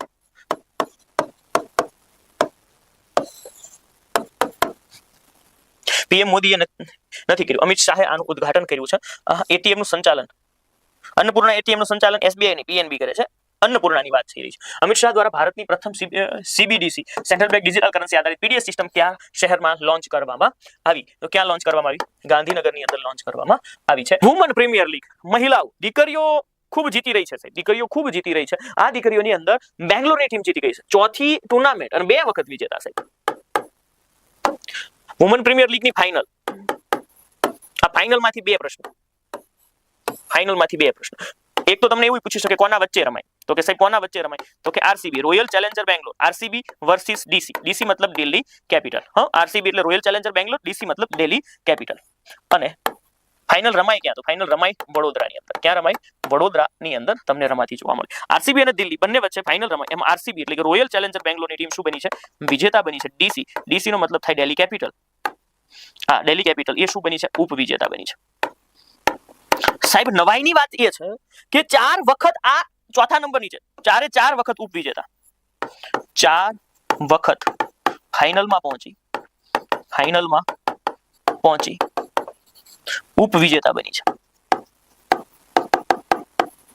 મને એવો વિશ્વાસ હતો, ભગવાન ઉપર શ્રદ્ધા હતી કે સાલું આવું જેની સાથે થતું હોય ને છેલ્લે ન્યાય મળી જાય છે. પણ પાછી બીજી કહેવત છે, ભગવાન કે ઘર દેર હે અંધેર નહીં. હજી દેર છે. આવતી ટુર્નામેન્ટ એની પછીની ટુર્નામેન્ટ જોયું, RCB ને 18 વર્ષ થયા હતા. 18મા વર્ષે કપ જીતી. એટલે બધાનો જીતવાનો સમય આવે છે. આપણે ભગવાનને પ્રાર્થના કરીએ કે ક્યારેક આવતા વર્ષે એના પછીના વર્ષે દિલ્હી કેપિટલની ટીમ જીતી જાય. ચાલો હવે આપણે જોઈએ છીએ સાહેબ પહેલી વખત જ્યારે WPL ની પહેલી ટુર્નામેન્ટ, બીજી ટુર્નામેન્ટ, ત્રીજી ટુર્નામેન્ટ ને ચોથી ટુર્નામેન્ટ, આ પહેલી અને ત્રીજી આ બંને મુંબઈ ઇન્ડિયન્સની ટીમ જીતી છે. કોની ટીમ જીતી છે? મુંબઈ ઇન્ડિયન્સની ટીમ જીતી છે. બીજું અને ચોથું RCB જીતી છે. આ 4 વખત ફાઇનલમાં DC હતી દિલ્હી કેપિટલ, એને હરાવીને જીતી છે. સમજ્યા તમે? આ RCB બીજી વખત વિજેતા બન્યું છે. RCB બીજી વખત વિજેતા બન્યું છે. આમાં ઘણા પાછા એવું કે RCB ની ત્રીજી ટ્રોફી છે. એટલે ત્રીજી નહીં બીજી. પછી એમ કે સાહેબ પુરુષ વાળી, એટલે પુરુષ વાળી અલગ હોય, આ દીકરીઓ વાળી જાય અલગ હોય. 3 નહીં લખવાનું, પરીક્ષા સામું જોવાનું થોડું. ઇમોશનલ નહીં થઈ જવાનું. ત્રીજી ટ્રોફી નથી, ટુર્નામેન્ટ અલગ હોય એટલે ટ્રોફી અલગ ગણવી પડે. ચાલો હવે આપણે આગળ વધીએ છીએ. આના અંદર સાહેબ બીજી વસ્તુ આપણે જોવી હોય તો જો એક તો ઓરેન્જ કેપ આવે. ઓરેન્જ કેપ કોને મળે? એ તમને ખબર હોવી જોઈએ. સૌથી વધારે જે રન કરે ને એને. પછી એક પર્પલ કેપ હોય, ઓરેન્જ કેપ, એક હોય પર્પલ કેપ. પછી એક આવે valuable player, valuable woman of the tournament, valuable woman of the tournament. અહીંયા તમે પ્લેયર પણ લખી શકો છો. અહીંયા તમે શું લખી શકો છો? પ્લેયર પણ લખી શકો છો. પણ જ્યારે આ અનાઉન્સ કરવામાં આવ્યું ત્યારે બોલવામાં આવ્યું હતું valuable woman of the tournament. આ શબ્દનો પ્રયોગ કરવામાં આવ્યો હતો. એ પણ તમને ખબર હોવી જોઈએ. અને ફાઇનલમાં મેન વિમેન ઓફ ધ ફાઇનલમાં man of the match, sorry women of the match કોણ બન્યું? એ તમારે બે વસ્તુ યાદ રાખવાની. જો ઓરેન્જ કેપ છે એ સ્મૃતિ મંધાના જીત્યું. કોણ જીત્યા? સ્મૃતિ મંધાના. અને ફાઇનલ ની અંદર સાહેબ બહુ સારા આને જીતાડ્યા છે ફાઇનલ મેચ, એક મેચ. તો આ પણ સાચું છે, સ્મૃતિ મંધાના. સામાન્ય રીતે એવી કહેવત છે કે જે ઓરેન્જ કેપ જીતે ને એ આઈપીએલ નો જીતે. પણ સાહેબ આઈપીએલ છે નહીં, આ ડબલ્યુપીએલ છે. આને શું કહેવાય? ડબલ્યુપીએલ. ડબલ્યુપીએલ નું પૂરું નામ શું થાય? Woman premier league. Premier league તમે કહી શકો. આઈપીએલ છે પણ નહીં. પર્પલ કેપ કોણ જીત્યું છે? અને valuable player of the tournament કોણ બન્યું છે? તો કે સોફી ડિવાઇન. કોણ બન્યું છે?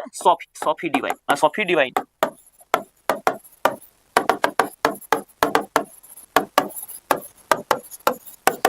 WPL ના ઇતિહાસની પહેલી સદી, WPL ના ઇતિહાસની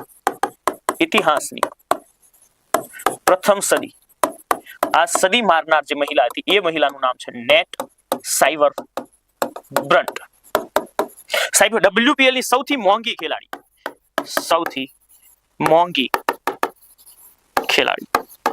તો WPL ની સૌથી મોંઘી ખેલાડી દીપ્તિ શર્મા. કોણ બન્યું છે? દીપ્તિ શર્મા. સાહેબ આ યુપીની ટીમની અંદર હતી અને આ મહિલા છે એને 3 કરોડ રૂપિયા આપવામાં આવ્યા હતા. કેટલા? 3 કરોડ રૂપિયા આપવામાં આવ્યા હતા. WPL ની હિસ્ટ્રી પૂરી થઈ જાય છે. સમજો તમે અહીંયા જો WPL 4 વખત રમાઈ. 23 માં શરૂઆત થઈ અને 23 અને 25 મુંબઈ જીતું, 24 અને 26 આરસીબી જીતું. WPL ની શરૂઆત ક્યારે થઈ? શરૂઆત 2023 ની અંદર થઈ. સાહેબ આ કોનું સપનું હતું? તો કે આઈસીસી ના સેક્રેટરી છે ને જય શાહ.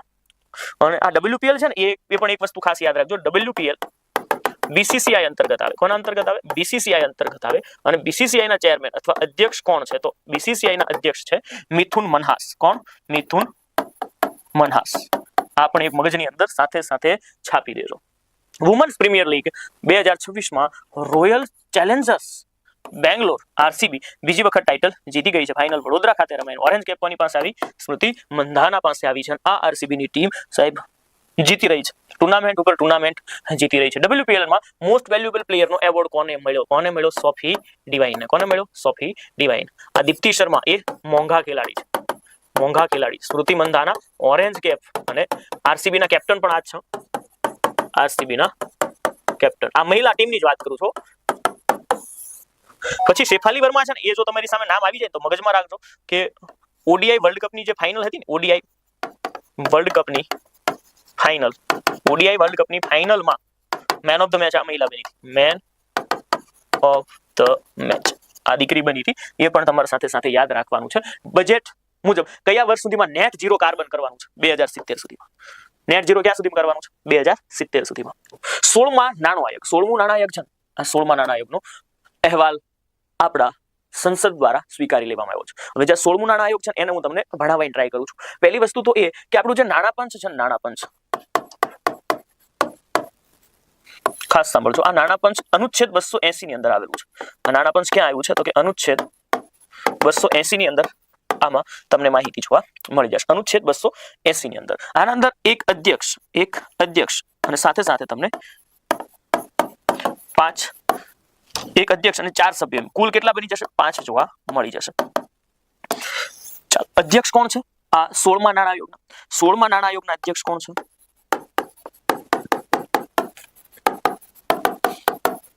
16મા નાણાં આયોગના અધ્યક્ષ તમને જોવા મળે છે. અધ્યક્ષ અને સચિવ બંનેનું નામ યાદ રાખવાનું છે. અધ્યક્ષ છે અરવિંદ પનગઢિયા અને સચિવ છે ઋત્વિક રંજન. અધ્યક્ષ કોણ છે?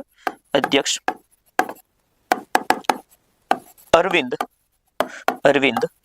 પનગઢિયા અને 16મા નાણાં આયોગના સચિવ ઋત્વિક રંજન જોવા મળી જાય છે. ચાલો, આટલી વસ્તુ ખબર પડી કે નાણાં પંચનો અનુચ્છેદ ક્યાં આવેલો છે. હવે જે નાણાં પંચ જે રિપોર્ટ આપે ને, જે રિપોર્ટ નાણાં પંચનો રિપોર્ટ, આ રિપોર્ટ એ રાષ્ટ્રપતિને સમર્પિત કરતા હોય છે, સોંપતા હોય છે અનુચ્છેદ 281 દ્વારા. રિપોર્ટ, નાણાં પંચનો આખો રિપોર્ટ પૂછે અથવા અહેવાલ પૂછે એ તમારે લખવાનો થશે અનુચ્છેદ 281 ની અંદર. આ રિપોર્ટને સંસદે મંજૂરી આપી દીધી છે. સંસદે મંજૂરી આપી છે. ચાલો સાહેબ, હવે જોવાનું છે કે આના અંદરથી આપણી પરીક્ષા રિલેટેડ મુદ્દો શું છે. પરીક્ષા રિલેટેડ મુદ્દો શું છે, આ લોકોએ શું નક્કી કર્યું છે, આ લોકોએ શું નક્કી કર્યું છે એ તમે જોઈ લો. તો ખાસ કરીને તમારે એ જોવાનું છે કે કેન્દ્ર સરકાર છે, કેન્દ્ર સરકાર, આ કેન્દ્ર સરકાર રાજ્યોને કેટલા રૂપિયા આપશે, રાજ્યને કેટલા રૂપિયા આપશે. માનો કે કેન્દ્ર સરકાર પાસે 100 રૂપિયા આવે છે, કેન્દ્ર સરકાર પાસે 100 રૂપિયા આવે છે, તો આ 100 રૂપિયામાંથી 41 રૂપિયા એટલે 41% પૈસા રાજ્યને આપવા પડશે. સાહેબ 15મા નાણાં પંચની અંદર જે હતું એ પાછું અહીંયા તમને જોવા મળી જશે. સમજ્યા હું જે કહી રહ્યો છું કે જે તમને 15મા નાણાં પંચની અંદર જે જોવા મળતું હતું એ બધી જ વસ્તુ અહીંયા તમને કોપી જોવા મળશે. અમુક સુધારા થયા છે એ આપણે ભણવાના છે. સાહેબ આ જે 15મા નાણાં આયોગની અંદર હતું એ જ 41% જ આપતા જોવા મળશે. તો સાહેબ ખોટે ખોટું બનાવ્યું ના સાહેબ, થોડા ફેરફાર છે. જો કયા રાજ્યને સૌથી વધારે પૈસા મળશે એમાં ફેરફાર છે. સૌથી વધારે રૂપિયા કયા રાજ્યને મળવાના છે, સૌથી વધારે. એક આપણે આનું લિસ્ટ જોઈશું, સૌથી વધારે, અને એક તમારે જોવાનું છે સૌથી ઓછું. સૌથી ઓછા નાણાં કોને મળવાના છે આ પણ તમારે ખાસ કરીને જોવાનું થશે કે સૌથી વધારે કોને આપવાના છે અને સૌથી ઓછા કોને આપવાના છે. તો જો સૌથી વધારે છે એ આપવાના થાય એમ છે કર્ણાટકને. કયા રાજ્યને સૌથી વધારે પૈસા જો કોઈને આપવાના થશે તો એ વધારો, સૌથી વધારો કોને થયો છે, કર્ણાટકનો. બીજા નંબરે આવે છે કેરળ અને ત્રીજા નંબરે તમને જોવા મળી જશે, વધારેની જગ્યાએ તમારે યાદ રાખો વધારો, કર્ણાટક, કેરળ અને ત્રીજા નંબરે ગુજરાત. જે પૈસા 15મું નાણાં પંચ આપતું હતું ને એનાથી હવે વધારે જોવા મળશે, બરાબર. જે પણ રકમ હતી એમાં વધારો થયો. તો અમુક રાજ્યોમાં ઘટાડો થયો હશે ને, તમે કહેશો હા સાહેબ સૌથી વધારે ઘટાડો, ઘટાડો કયા રાજ્યનો થયો, તો સૌથી વધારે ઘટાડો છે એ જોવા મળશે સાહેબ મધ્યપ્રદેશનો. કોને, મધ્યપ્રદેશને સૌથી ઓછા. બીજા નંબરે ઉત્તર પ્રદેશ અને ત્રીજા નંબરે વેસ્ટ બેંગોલ. જે ટૂંકું ટૂંકું તમે લખો છો એ ત્રણેયને એ ઘટાડો છે. Madhya Pradesh, MP, UP, Bengal, MP, UP અને વેસ્ટ બેંગોલ, આ ત્રણેય રાજ્યોને જે પૈસા આપતા હતા એમાં ઘટાડો કર્યો છે. એમાં શું કરી દીધો છે, ઘટાડો કર્યો છે. પ્રશ્ન છે કે સાહેબ શા માટે, તો એ અહીંયા કહેવામાં એ આવ્યું છે કે રાજ્યોએ રાજકોષી અનુદાનનો સદુપયોગ કરવો જોઈએ, ખોટો ખર્ચો ઓછો કરવો જોઈએ, ઉધાર ઓછું લેવું જોઈએ. આ બધી બાબતોને ધ્યાનમાં રાખવામાં આવી છે. કેટલા ટકા પૈસા આપશે, તો કે કેન્દ્ર સરકાર 41% કોને આપી દેશે, રાજ્યોને. સાહેબ એમાં વધારો કોને થયો છે, ગયા વખતે પૈસા મળતા હતા, બરાબર, એ ગયા વખતે જે પૈસા મળતા હતા એમાંથી કર્ણાટકને સૌથી વધારે વધારો થયો છે. બીજા નંબરે કેરળ છે અને ગુજરાત કયા નંબર પર છે, ત્રીજા નંબર પર છે. ગુજરાત કયા નંબર પર જોવા મળવાનું છે, ત્રીજા નંબર પર જોવા મળી જવાનું. સૌથી વધારે ઘટાડો અહીંયા તમારે આ એક યાદ રાખશો તો એ તમારું કામ બની જવાનું છે. સમજી ગયા? ઓકે. હવે ત્યારબાદનો મુદ્દો થોડો મોટો પ્રશ્ન છે, પ્રશ્ન પૂછાયો છે કેમ કે આ હવે તમારા માટે જીકે નથી, આ કરંટ અફેર્સ ભણી રહ્યા છો કે જે એવું કરંટ અફેર છે કે જે લાંબા સમય સુધી જીકે રહેવાનું છે. જ્યાં સુધી 17મું નાણાં આયોગ ન આવે ત્યાં સુધી 41% તમારે યાદ રાખવા પડશે. ત્યાં સુધી તમારે શું યાદ રાખવું પડશે, 41% યાદ રાખવા પડશે. સાહેબ આ નાણાંનું વિતરણ કઈ રીતે કરવામાં આવતું હોય છે એ એક તમારે જોવાનું છે. નાણાંનું વિતરણ કઈ રીતે કરવામાં આવતું હોય છે તો એ ખાસ કરીને તમે જોઈ લો. નાણાંનું વિતરણ છે ને એનો આધાર શું હોય છે, તો આધાર જુઓ. એક કોષ્ટક હું અહીંયા બનાવવાની ટ્રાય કરું છું, તમે એને સમજો. સૌથી પહેલા તમે આ વસ્તુ જોજો, આધાર 15મું નાણાં આયોગ, 15મું નાણાં આયોગ અને 16મું નાણાં આયોગ, 16મું નાણાં આયોગ. આ એક જોઈ લેજો, 15મું નાણાં આયોગ અને 16મું નાણાં આયોગ. આ 15મું અને 16મું નાણાં આયોગ છે એના અંદર એ જોવું પડે કે સાહેબ આબાદી મતલબ વસ્તી કેટલી છે. જે રાજ્યની વસ્તી છે એને ધ્યાનમાં રાખી અને આપવામાં આવે. જો જે આપણું 15મું નાણાં આયોગ હતું એમાં વસ્તીને 15% ધ્યાનમાં લેવામાં આવ્યું હતું. જે રાજ્યની વસ્તી વધારે એને 15% જેટલા પૈસા મળે. પછી આ વખતે છે ને આમાં થોડો સુધારો કરી નાખ્યો છે. 15 હતા ને તેના કેટલા કર્યા, 17.5% કર્યા છે. કેટલા કર્યા છે, 17.5% કરેલા તમને જોવા મળી જશે. આ એક ખાસ યાદ રાખજો. 15મા નાણાં આયોગની અંદર વસ્તીને કેટલા ધ્યાનમાં લેવામાં આવ્યું, 15%. પછી ડેમોગ્રાફિક પરફોર્મન્સ, ડેમોગ્રાફિક પરફોર્મન્સ તમે સમજી શકો, પ્રજાસત્તાક કઈ રીતે રાષ્ટ્ર કામ કરી રહ્યું છે અથવા રાજ્ય કઈ રીતે કામ કરી રહ્યું છે. Demographic performance. હવે આ જે ડેમોગ્રાફિક પરફોર્મન્સ છે એમાં થોડો ફેરફાર કરવામાં આવ્યો. અહીંયા 12.5% કર્યા. ડેમોગ્રાફિક પરફોર્મન્સના 12.5% હતા એને ઘટાડી અને કરી નાખ્યા છે 2.5% ઘટાડી કેટલા કરી નાખ્યા છે, 10% કરી નાખ્યા છે. સાહેબ વસ્તી આધારિત કેટલા આપશે, 17.5. ડેમોગ્રાફિક પરફોર્મન્સના આધારે કેટલા, 10. વિસ્તાર, જે રાજ્યનો વિસ્તાર કયો છે એ મુજબ આપવાના થશે. તો જો વિસ્તાર અને વસ્તી બેયના પહેલા 15% હતા. સમજ્યા? વિસ્તારના પણ કેટલા હતા, 15. હવે વસ્તીના જે 15 હતા એના 17.5 કરી નાખ્યા છે, જ્યારે વિસ્તારના 15 હતા એને ઘટાડી અને કેટલા કરી નાખ્યા છે? 10%. કેટલા કર્યા છે? 10% કરી નાખ્યા છે. પછી ત્રીજી વસ્તુ, આવકનું અંતર. શું? આવકનું અંતરને પણ ધ્યાનમાં લીધું છે. આવકનું અંતર. આવકનું અંતર મતલબ શું? તો સાહેબ કેટલો રાજ્ય ગરીબ છે, આવકનું અંતર. આવકનું અંતર છે ને એ 15મા નાણાયોગની અંદર 45% હતા. કેટલું હતું? 45%. હવે આ 45% ઘટાડી અને 42.5% કર્યા છે. જે રાજ્ય જેવું ગરીબ હશે એ પ્રમાણે પણ એને પૈસા વિભાજિત થતા જોવા મળી રહ્યા છે. થોડુંક યાદ રાખવા જેવું છે. ગોખાવતા મને આવડે છે, પણ પહેલા એક વખત આ કોષ્ટક તૈયાર થઈ જાય ને તો હું તમને ગોખાવી દઉં. અને છેલ્લી વસ્તુ, એક નવો સ્લેબ એડ કરવામાં આવ્યો છે અને એ છે જીડીપી. જીડીપી સમજ્યા કે ભારતના જીડીપી ની અંદર કેટલો ફાળો આપે છે? ભારતના જીડીપી ની અંદર કેટલો ફાળો આપે છે? તો આ નવું છે જીડીપી. જૂનામાં નહોતું. કેટલો આવી ગયો? 10%. સમજી ગયા તમે હું જે કહી રહ્યો છું? આ પ્રમાણે તમને જોવા મળી જશે. આ તમે સરવાળો કરશો ને તો કેટલા થઈ જવાના છે? 100% થઈ જવાના છે. ડન. આ નવો સ્લેબ આ રીતે બનાવવામાં આવ્યો છે. તમે કહેશો કે સાહેબ મજા આવી. જો આ બધી વસ્તી પહેલા 15 હતું, 17.5 થયું. વસ્તી થોડી ધ્યાનમાં લીધી છે. 15 ના કેટલા? 7.5. હવે જે વિસ્તાર હતો એ 15 હતા એના 10 કરી નાખ્યા છે. આવકનું અંતર છે ને એ 45 હતું એને 42.5 કરી નાખ્યું. ડેમોગ્રાફિક પરફોર્મન્સ જે હતું એ 12.5% હતું તેને 10% કરી નાખ્યું છે. ખબર પડી ગઈ? બસ મુદ્દો બીજો કાંઈ અઘરો આમાં છે નહીં, કંઈ અઘરું જોવા મળતું નથી. આ તમને ખબર પડી ગઈ હોવી જોઈએ. આપણે વધી જઈએ છીએ આગળ. તમે અહીંયા જો જીડીપીમાં ફાળો છે ને તે નવું એડ કરવામાં આવ્યું છે. અધ્યક્ષ કોણ છે? અરવિંદ પનગડિયા. રાજ્યોને કેટલા મળવાના છે? 41%. તમે અહીંયા જોશો તો જોજો બંધારણની જોગવાઈ છે કલમ નંબર 280 માં રચના અને 281 ની અંદર જે ભલામણો જે રજૂઆત કરવામાં આવે છે એ જોવામાં આવશે. આબાદી મતલબ પોપ્યુલેશનને જોવાની પહેલા 15% હતી, હવે કેટલા? 17%. તમને પૂછી શકે કે કયા કયા આધારને ધ્યાનમાં લેવામાં આવે છે? સાંભળજો, કયા કયા આધારને ધ્યાનમાં લેવા? આવા આંકડા નહીં પૂછે. લગભગ આવા આંકડા નથી પૂછતા, પણ છતાં આપણને ખબર હોવી જોઈએ, કેમ કે તૈયારી એક વખત કરવાની હોય. વારંવાર તૈયારી કરતા હોતા નથી આપણે, હે ને? આપણે વારંવાર મિત્રો તૈયારી નથી કરતા હોતા, એ પણ એક હકીકત છે. એટલે જે આપણે વાંચીએ છીએ, જે જોઈએ છે એ ખાસ કરીને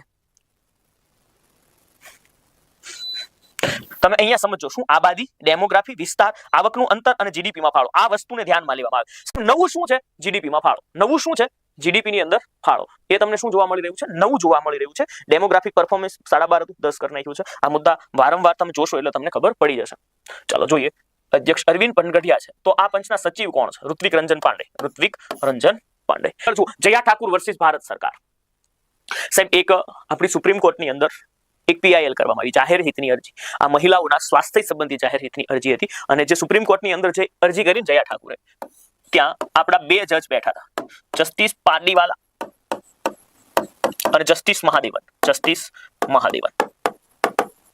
આમના વિરુદ્ધ, આમની ભારત સરકારની વિરુદ્ધ જયા ઠાકુરે ફરિયાદ કરી છે. સાહેબ એમણે શું ફરિયાદ કરી કે માસિક ધર્મ છે ને એ મહિલાઓનો મૂળભૂત અધિકાર હોવો જોઈએ. સામાન્ય રીતે પ્રોબ્લેમ શું થાય છે એ હું તમને કહું છું. પહેલી વસ્તુ કે જ્યારે સ્કૂલમાં આપણી દીકરીઓ ભણવા જાય છે ત્યારે અલગ શૌચાલય હોતા જ નથી, મતલબ કે અલગ ટોયલેટની વ્યવસ્થા હોતી જ નથી મેલ અને ફિમેલ. પહેલા તો એમણે એમ કીધું કે અલગ વ્યવસ્થા હોવી જોઈએ. મહિલાઓ સાહેબ આ માસિક ધર્મ છે ને એની કોઈ તારીખ ફિક્સ નથી હોતી. આ જે સાયકલ છે ને એ દર મહિને લગભગ ચેન્જ થતી હોય છે. એટલે એવું ના હોય કે 21 તારીખે એ પીરિયડ શરૂ થાય એટલે 21 તારીખે જ શરૂ થાય. તો આમાં શું થાય કે ભાઈ 19 તારીખે પણ આવી શકે અને 24 તારીખે પણ આવી શકે. તો મહિલાને કેમ ખબર પડે? કોઈ કુદરતી સંકેત તો હતો નથી આમાં. કે અગાઉ મહિનો ફેબ્રુઆરી મહિનો શરૂ થાય એટલે બધી મહિલાઓને ઉપરથી ભગવાન કહી દે કે તમારું 19 તારીખ, આમને 18 તારીખ, આમને 17 તારીખ, આમને 16, આમને 15, એવી રીતે તો કંઈ હોતું નથી. તો સાહેબ આ ફિક્સ નથી. તો મહિલાઓ કઈ રોજ પોતાની સાથે પેડ રહીને તો ચાલી શકે નહીં.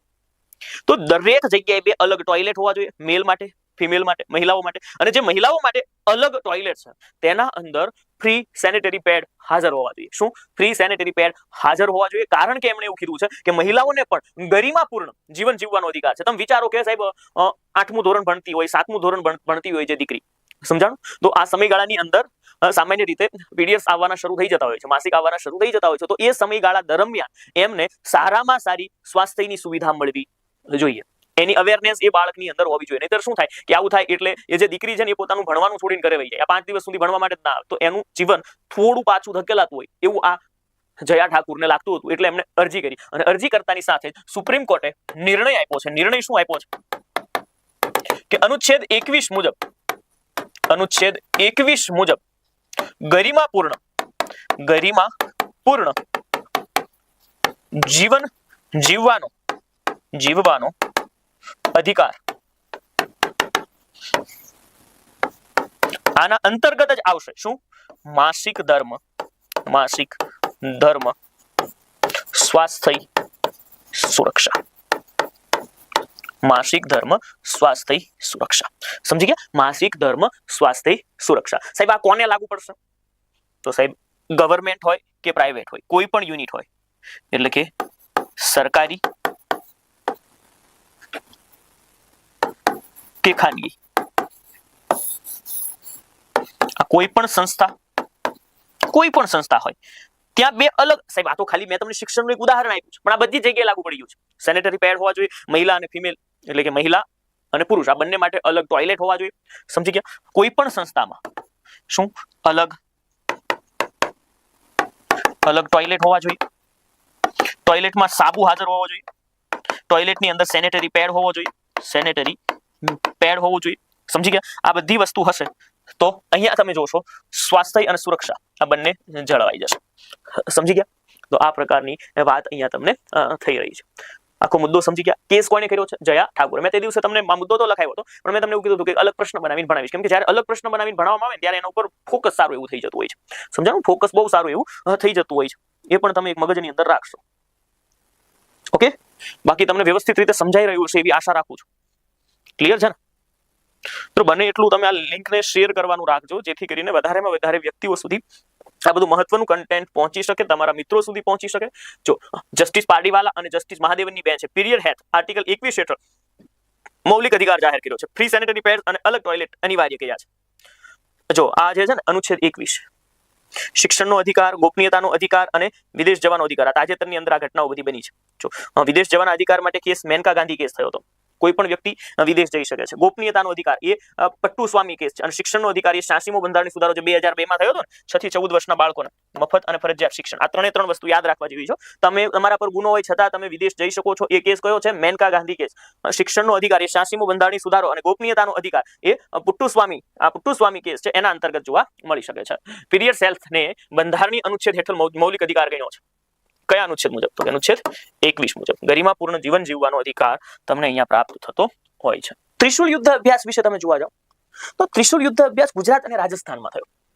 ત્રિશુલ યુદ્ધ અભ્યાસ ખાસ જોજો, ત્રિશુલ યુદ્ધ અભ્યાસમાં 2 રાજ્યોમાં થયું, ગુજરાત રાજસ્થાન. સાહેબ નામ હોય ને એ કઈ કહેતું હોય, ત્રિશુલ યુદ્ધ અભ્યાસ.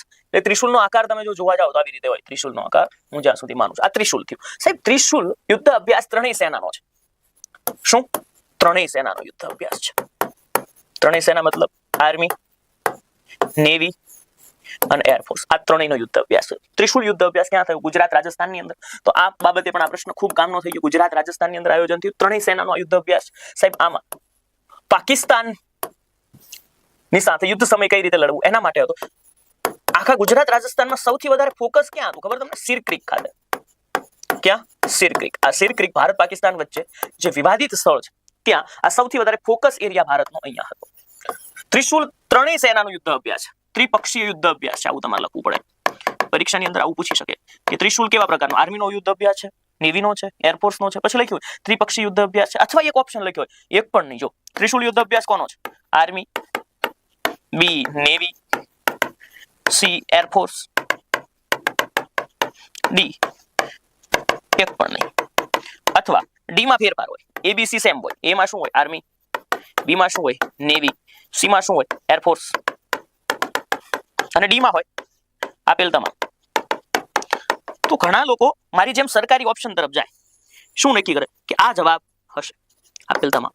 ક્યારેક પ્રાઇવેટ પરીક્ષામાં પ્રશ્ન પૂછી દે. પ્રાઇવેટ પ્રશ્ન છે આર્મી, નેવી, એરફોર્સ એક પણ નહીં. અહીંયા આવો ને તમારો મોત્યો મરી જાય. શું થાય? મોત્યો. અહીંયા આ ઓપ્શન એક મૂકે ને એટલે પ્રશ્નની દિશા અને દશા બંને બદલી જાય, પેપરનું સ્વરૂપ બદલી જાય. આ લોકો શું કે એમસીક્યુઝ પૂછીશું અમે તમને, બરાબર? મલ્ટિપલ ચોઇસ ક્વેશ્ચન્સ પૂછીશું અમે તમને.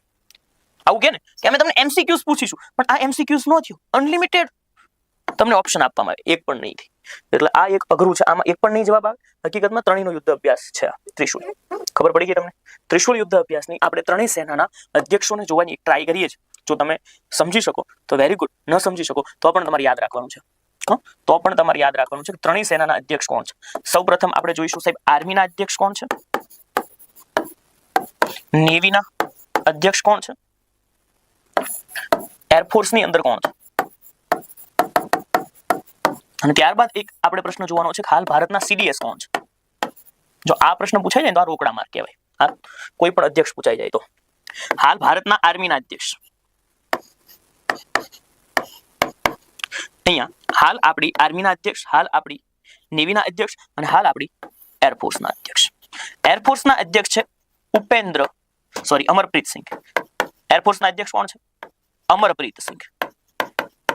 હવામાં પ્રીત કેવી થાય? અમરપ્રીત સિંહ. અને એરફોર્સ દિવસ 8 ઓક્ટોબરના રોજ ઉજવવામાં આવે. ક્યારે ઉજવવામાં આવે? 8 ઓક્ટોબરના રોજ. હવે જો નેવીના અધ્યક્ષ છે દિનેશ ત્રિપાઠી. અને નેવી દિવસ ક્યારે ઉજવવામાં આવે? 4 ડિસેમ્બર.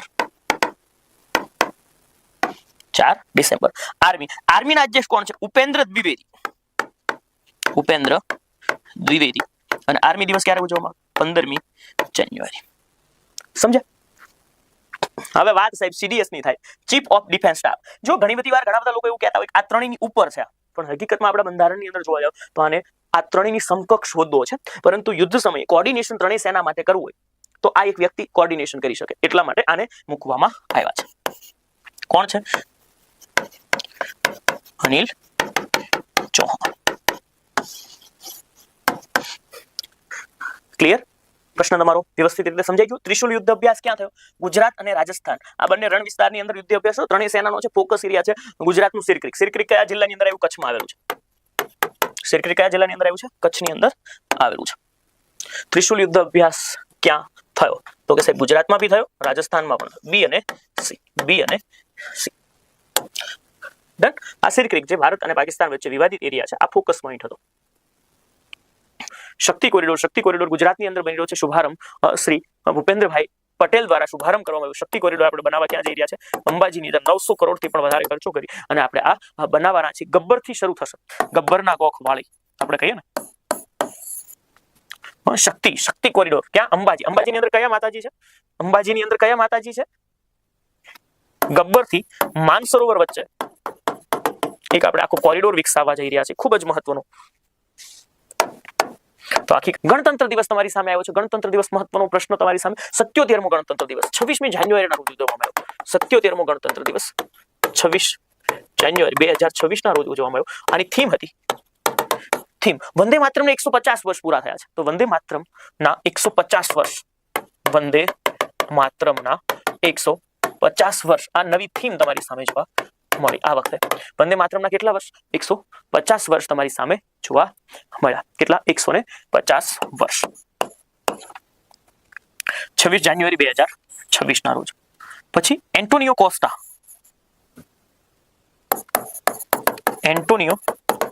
કોસ્ટા અને યુરોપિયન યુનિયનના અધ્યક્ષ ઉર્સુલા વોન્ડોર. કોણ? ઉર્સુલા વોન્ડોર. આ મુખ્ય અતિથિ હતા. આ શું હતા? આ હતા તમારી સામે મુખ્ય. આ તમારી સામે શું હતા? મુખ્ય અતિથિ.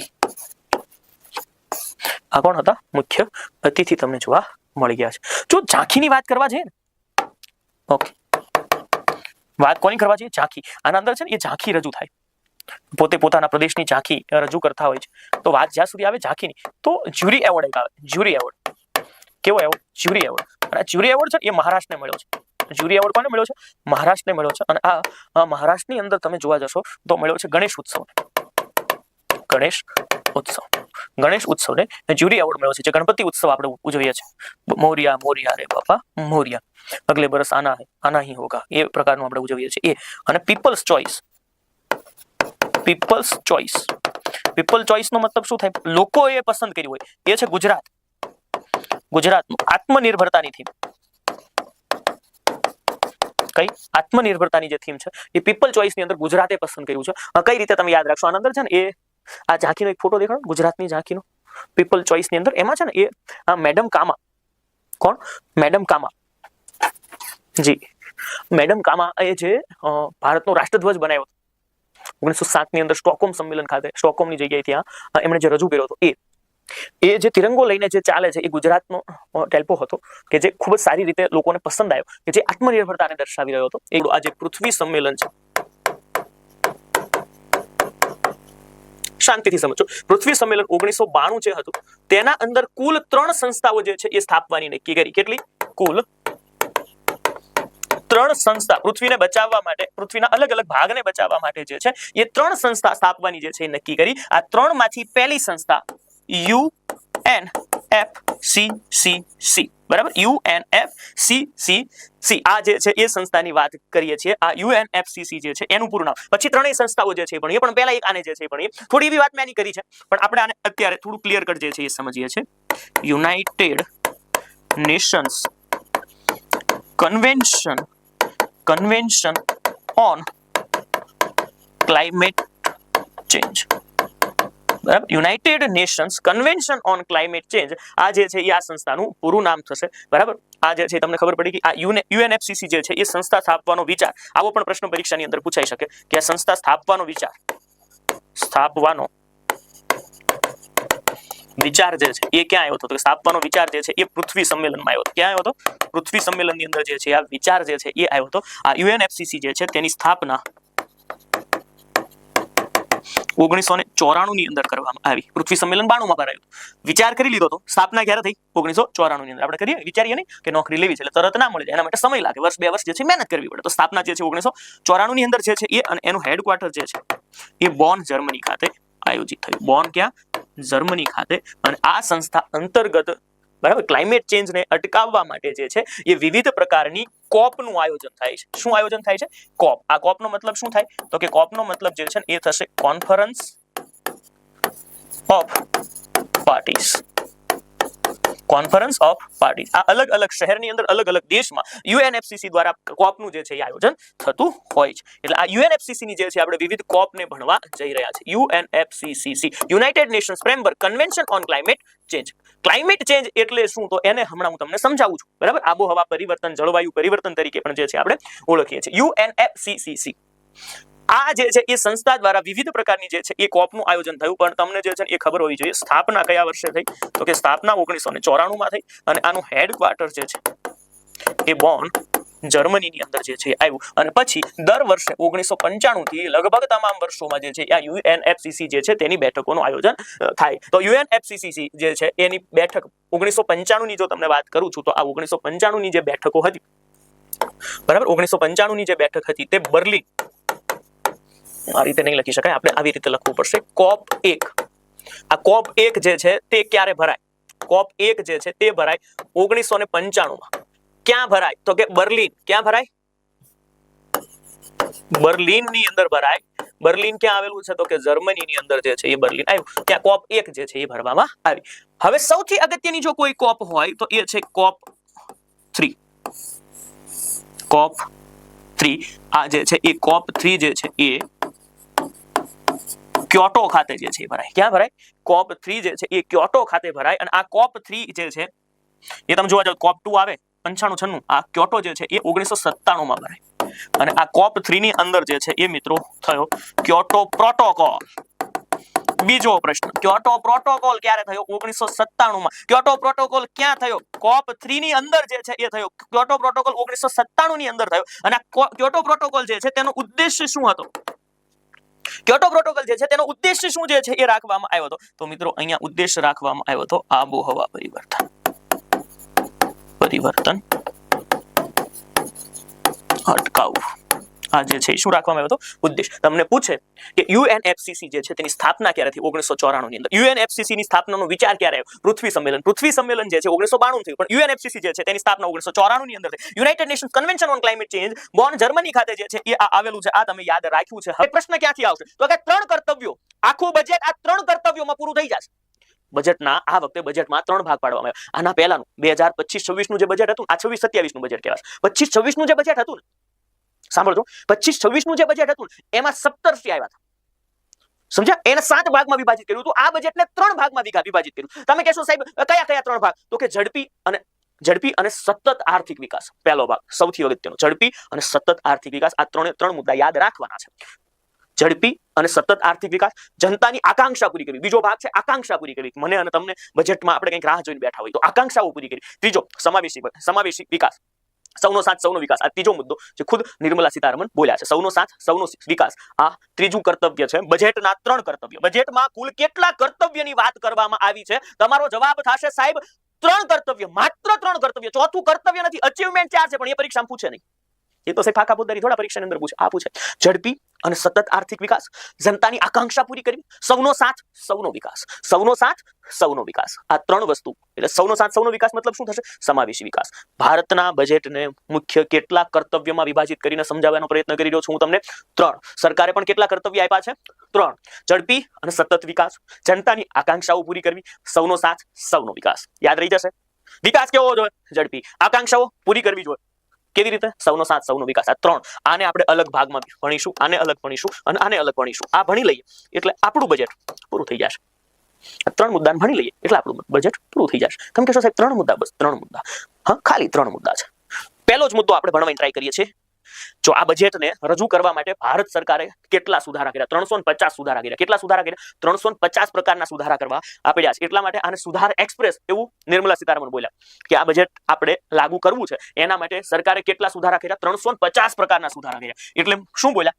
350 એટલે કઈ 1-2 નો કહેવાય, ઘણા બધા સુધારા કહેવાય. બધા ફિલ્ડની અંદર કેટલા સુધારા કર્યા? 350 પ્રકારના સુધારાઓ જોવા મળ્યા છે. ખબર પડી હું શું બોલ્યો? 350 પ્રકારના સુધારાઓ તમને આમાં જોવા મળી જશે. ખબર પડી ને હું જે કહી રહ્યો છું? કર્તવ્ય 2. કર્તવ્ય 2 શું છે? કર્તવ્ય 2 શું છે? જનતાની આકાંક્ષાઓ પૂરી કરવી. જનતાની આકાંક્ષાઓ પૂરી કરવી. જોજો, એટલે ભારત સરકારે ઘણા બધા સુધારા કર્યા. જનતાની, મારી અને તમારી ઘણાની આકાંક્ષા હોય. પહેલા તો સરકારે શું કીધું? અમે ઝડપી અને આર્થિક વિકાસ કરી રહ્યા છે. બીજું શું કીધું? અમે જનતાની આકાંક્ષા પૂરી કરવા માંગીએ છીએ. નાગરિકતા વાળો નીચેનામાંથી કયા અનુચ્છેદમાં જણાવ્યું છે કે કોઈ અન્ય દેશની નાગરિકતા સ્વીકારતા ભારત દેશની નાગરિકતા જે છે સમાપ્ત થઈ જશે? તો હવે વાત આવી ગઈ નાગરિકતાની. ભારતના બંધારણમાં ભાગ 2 ની અંદર જે છે નાગરિકતા છે. આ નાગરિકતા જે છે એ આપણે બ્રિટન પાસેથી લાવ્યા છીએ. બરાબર? બ્રિટનની અંદર એકલ નાગરિકતા છે ને આપણા દેશની અંદર પણ કોન્સેપ્ટ કેવો છે નાગરિકતાનો? નાગરિકતાનો કોન્સેપ્ટ કેવો છે આપણા દેશની અંદર? કે એ પણ એકલ નાગરિકતાનો જે છે કોન્સેપ્ટ છે. નાગરિકતા જે છે એ અનુચ્છેદ 5 થી શરૂ કરી અને 11 માં આપેલી છે. 5 થી શરૂ કરી અને 11 ની અંદર જે છે નાગરિકતા આપી છે. અહીંયા જે છે તમે 3 અનુચ્છેદ જે છે સૌ પ્રથમ યાદ રાખવાની ટ્રાય કરજો. એક છે અનુચ્છેદ 5. સૌથી પહેલા જે તમારે યાદ રાખવાનું છે એ અનુચ્છેદ જે છે એ તમને દેખાશે. તમારે યાદ રાખવાનું છે એ અનુચ્છેદ 5. અનુચ્છેદ 5 જે છે એ તમે યાદ રાખશો એવી આશા રાખું છું. જો અનુચ્છેદ 5 શું છે? તો કે અનુચ્છેદ 5 જે છે એ આપણને એવું કહે છે કે બંધારણની શરૂઆતથી નાગરિકતા. એટલે જે ભારતના લોકો છે એને જે છે નાગરિકતા આપી દીધી. જે ભારતમાં જ રહી રહ્યા છે એને તો સિમ્પલી જે છે એ નાગરિકતા મળી જશે. જે ભારત સંઘમાં રહેતા હતા એ બધા ભારત સંઘમાં રહ્યા છે અને એનો જે છે એમ નાગરિકતા આપી. એ આપણા બંધારણની અંદર લખ્યું છે. બરાબર? પછી ભાગ 9 અનુચ્છેદ 6 જે છે એને પહેલા જે છે સમજાવી દઉં તમને. અનુચ્છેદ 6. અનુચ્છેદ 6 શું કહે છે કે માનો કે આ ભારત છે. પહેલા તો અખંડ ભારત હતું. તો ભારતે જે છે એ પરમિશન આપી હતી કે જે લોકો પાકિસ્તાનમાં રહે છે એમને જો ભારતમાં આવવું હોય તો એ લોકો જે છે ભારતમાં આવી શકે. બરાબર? તો અનુચ્છેદ 6 જે છે એ શું કહે છે? તે સમયે પાકિસ્તાનમાં બંધારણની શરૂઆતની જ વાત છે, અત્યારે નહીં, અત્યારે પૂરું થઈ ગયું. આના ડિટેલમાં સમજાવીશ. તે સમયે પાકિસ્તાનમાં રહેતા લોકોને ભારતીય નાગરિકતા બાબતે અહીંયા જે છે લખ્યું છે. ડન? અનુચ્છેદ 6. હવે અનુચ્છેદ 9 પર જે છે જઈએ છે. અનુચ્છેદ 7 શું છે? તો કે ભારતમાં રહેતા હોય પછી પાકિસ્તાનમાં ગયા, પાકિસ્તાનમાં પછી ત્યાં ન મજા એટલે ભારત આવ્યા. એ અનુચ્છેદ 7 માં છે. પણ એ અત્યારે નથી લખાવતો. અત્યારે જે છે સીધા આપણે અનુચ્છેદ 9 માં જઈએ. કેમ કે જેટલા ફેક્ટ સીધા પૂછાય એમ છે એને જે છે સીધા પહેલા ફોલો કરીએ. પછી બધા જે છે ભણશું નિરાતે. આપણી પાસે સમય તો છે. અનુચ્છેદ 9. અનુચ્છેદ 9 જે છે એ શું કહે છે? તો કે અનુચ્છેદ 9 આપણને એવું કહે છે કે તમે ભારતના નાગરિક છો. તમે જે છે એ અમેરિકાની અંદર ગયા અને તમે અમેરિકાની નાગરિકતા લીધી. તમે અમેરિકાની નાગરિકતા જે છે એ લીધી. તમે જે બી અમેરિકાની નાગરિકતા લીધી એટલે ભારતની નાગરિકતા જે છે સમાપ્ત થઈ જાય. કેમ? કેમ કે ભારતના બંધારણની અંદર એકલ નાગરિકતાનો જે છે કોન્સેપ્ટ છે. બરાબર? કોઈ અન્ય દેશની નાગરિકતા સ્વીકારતા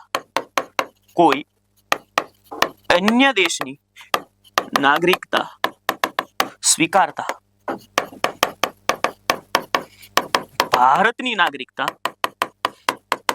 નાગરિકતા શું થઈ જશે? સમાપ્ત થઈ જશે.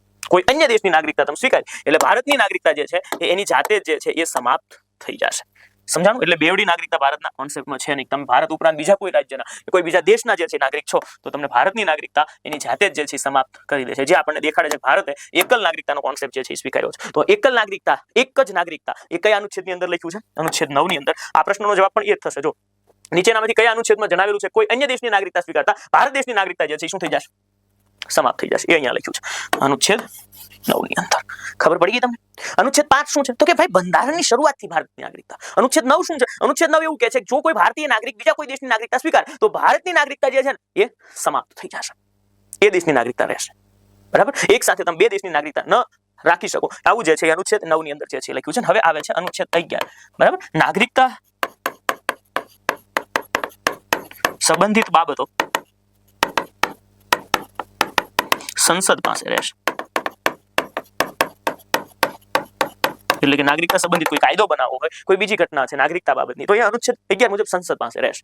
બરાબર? જેમ કે પાકિસ્તાનમાં રહેતા જે લઘુમતીઓ છે તેને ભારતમાં નાગરિકતા આપવી વગેરે વગેરે જે છે ઘટના અનુચ્છેદ 11. એટલે કોઈ નાગરિકતા બાબતે જે છે એ સુધારો કરવો છે, એ બધું જે છે આપણે અનુચ્છેદ 11 મુજબ જે છે એ કરી શકીએ છીએ. ખબર પડી ગઈ? તો નાગરિકતા સંબંધિત બાબતો જે છે સંસદ પાસે જે છે એ રહેશે. વાત શું થઈ? તો કે સાહેબ ભાગ 2 મેં અહીંયા તમને ભણાવવાની જે ટ્રાય કરી એ આપણે સમજ્યા કોને? ભાગ 2 જે છે, આ ભાગ 2 ને જે છે એ સમજ્યા. આ ભાગ 2 જે છે એ છે નાગરિકતાનો. ભાગ 2 કોનો છે? કે ભાગ 2 જે છે એ નાગરિકતાનો છે. નાગરિકતા જે છે એ અનુચ્છેદ 5 થી લઈ અને 11 ની અંદર જે છે એ નાગરિકતા છે. આપણા દેશની અંદર નાગરિકતા જે છે એ બ્રિટન પાસેથી જે છે એ લેવામાં આવી છે. કુલ 3 અનુચ્છેદ યાદ રાખવાના છે. 5મો, 9મો અને 11મો. 11મો અનુચ્છેદ શું કહે છે? કે સત્તા જે છે ને એ સંસદ પાસે છે. શેની? નાગરિકતા બાબતની સત્તા જે છે સંસદ પાસે જે છે રહેશે. 9 શું કહે છે? 9 નવા દેશની, નવા એટલે બીજા કોઈ દેશની નાગરિકતા સ્વીકારો એટલે ભારતની નાગરિકતા સમાપ્ત થઈ જશે. બરાબર? અન્ય દેશની નાગરિકતા સ્વીકારતા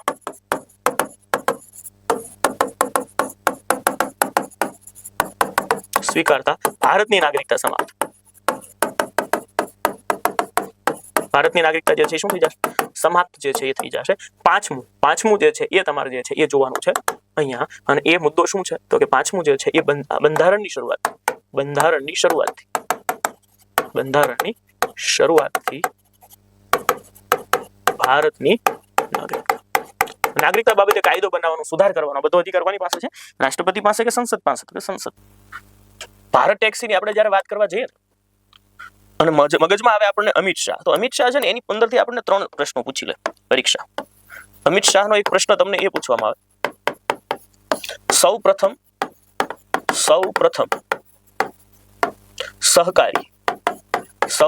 સહકારી વિશ્વવિદ્યાલય. તો સૌપ્રથમ સહકારી વિશ્વવિદ્યાલય એ આપણા આણંદની અંદર બની છે. એક આ પ્રશ્ન મને એવું લાગે છે તમારી સામે આવી જાય. ઓકે, આણંદની અંદર. નામ શું છે તેનું? ત્રિભુવનદાસ સહકારી વિશ્વવિદ્યાલય. એક આ પ્રશ્ન તમે પૂછી લેતા જોવા મળે. બીજો અમિત શાહનો પ્રશ્ન તમને એ પૂછી લે, ભારત ટેક્સી છે આપણે અત્યારે ચર્ચા કરી રહ્યા છીએ. ભારત ટેક્સી. આ ભારત ટેક્સી છે તેનો શુભારંભ અમિત શાહે કર્યો. આ સહકાર પ્રકારની ટેક્સી છે જેમાં 80% રૂપિયા વ્યક્તિને જ આપી દેવામાં આવશે. એટલે કે જે ટેક્સીનું ભાડું આવે છે અને 80% વ્યક્તિને જ આપવામાં આવશે. 20% પૈસા છે એ 20% પૈસા એના જ ખાતામાં જમા કરવામાં આવશે. રિયલ ટાઈમ ટ્રેકિંગ કરી શકાય એ પ્રકારની વ્યવસ્થા છે. અમિત શાહે જ લોન્ચ કરી ભારત ટેક્સી. અને આ ભારત ટેક્સી ખાસ કરીને તમારે યાદ રાખવાનું છે કે આ ગુજરાતની અંદર નથી થયું, આ દિલ્હી NCR ની અંદર લોન્ચ થયું છે. ઓકે, દિલ્હી NCR ની અંદર લોન્ચ થયું છે. અને ત્યારબાદ અમિત શાહ દ્વારા ઇન્ટરપોલ સાથે ભેગા મળી ઇન્ટરપોલ અને CBI, ભારતનું CBI બંને ભેગા થઈ અને આપણે શરૂ કર્યું છે ભારત પોલ. શું શરૂ કર્યું છે? ભારત પોલ. તો આ પ્રશ્નો ખૂબ જ મહત્વના થાય અમિત શાહની દ્રષ્ટિએથી. ત્યારબાદ બીજો મુદ્દો જોવા જઈએ તો અમિત શાહ છે એ ગૃહમંત્રી તો છે જ, સાથે સાથે સહકાર મંત્રાલય સંભાળી રહ્યા છે. કયું મંત્રાલય સંભાળી રહ્યા છે? સહકાર મંત્રાલય. અને સાથે સાથે સહકાર વિશ્વવિદ્યાલય. સહકાર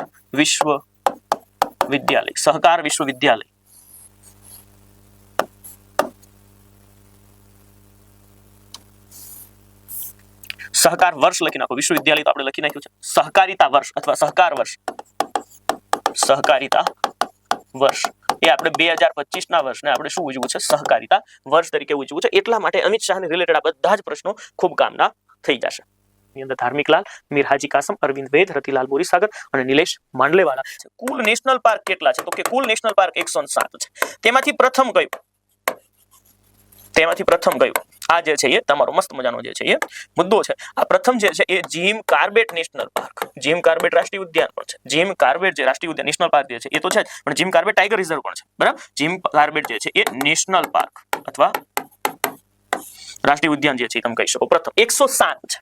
તો એમાં 107મું જે છેલ્લે બન્યું છે એ છે સિમલીપાલ.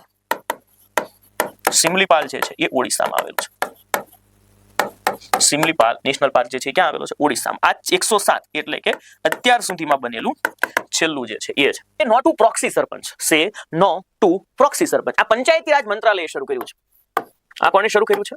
પંચાયતી રાજ મંત્રાલયે શરૂ કર્યું છે. શા માટે શરૂ કર્યું છે? કારણ કે ઘણી બધી જગ્યાએ એસપી નું પદ આવે છે. એસપી મતલબ સરપંચ પતિ. એસપી મતલબ શું? સરપંચ પતિનું પદ આવે છે. હકીકતમાં સરકારે અનામત આપેલું છે મહિલાઓને. એ અનામતની સીટ પર મહિલાઓને સરપંચ બનાવી દેવામાં આવે છે ચૂંટણીમાં. પછી એનો પતિ જ કાર્યકાર સંભાળતો હોય છે. તમારા ગામની અંદર આવું જ હશે, મને ખબર છે. આઈ નો. સમજો આવું જ હશે ને આવું જ થાય છે. આપણે સીધી જ વાત કરીએ છીએ. હકીકત આ છે કે બંને મહિલા સરપંચ પણ કામ એનો પતિ કરતો હોય તો એ પ્રકારના જે એસપી છે એને કહેવાય પ્રોક્સી સરપંચ, જેમણે પદને લઈ લીધું છે, મહિલાને કામ નથી કરવા દેતા. ભારતના બંધારણની અંદર 243D નામનો અનુચ્છેદ છે, ભાગ 9 ની અંદર. ભાગ 9 કે જે પંચાયતી રાજ માટે છે એના અંદર આપેલું છે અનામત. શું આપેલું છે? અનામત. અહીંયા જોવા મળે છે અનામત 243D ની અંદર. અને એ અંતર્ગત જો તમે જોવા જશો તો SC ST ની જે વસ્તી છે એમને વસ્તી મુજબ અનામત આપવામાં આવશે. અને જે મહિલાઓને અનામત છે, જે કોને અનામત છે? જે મહિલાઓને અનામત છે. આ પણ એક મહત્વનો મુદ્દો. SC ST ને વસ્તી મુજબ અનામત આપવામાં આવશે પણ મહિલાઓને 33%. પણ મિત્રો ગુજરાતની અંદર થોડો કાયદામાં સુધાર છે.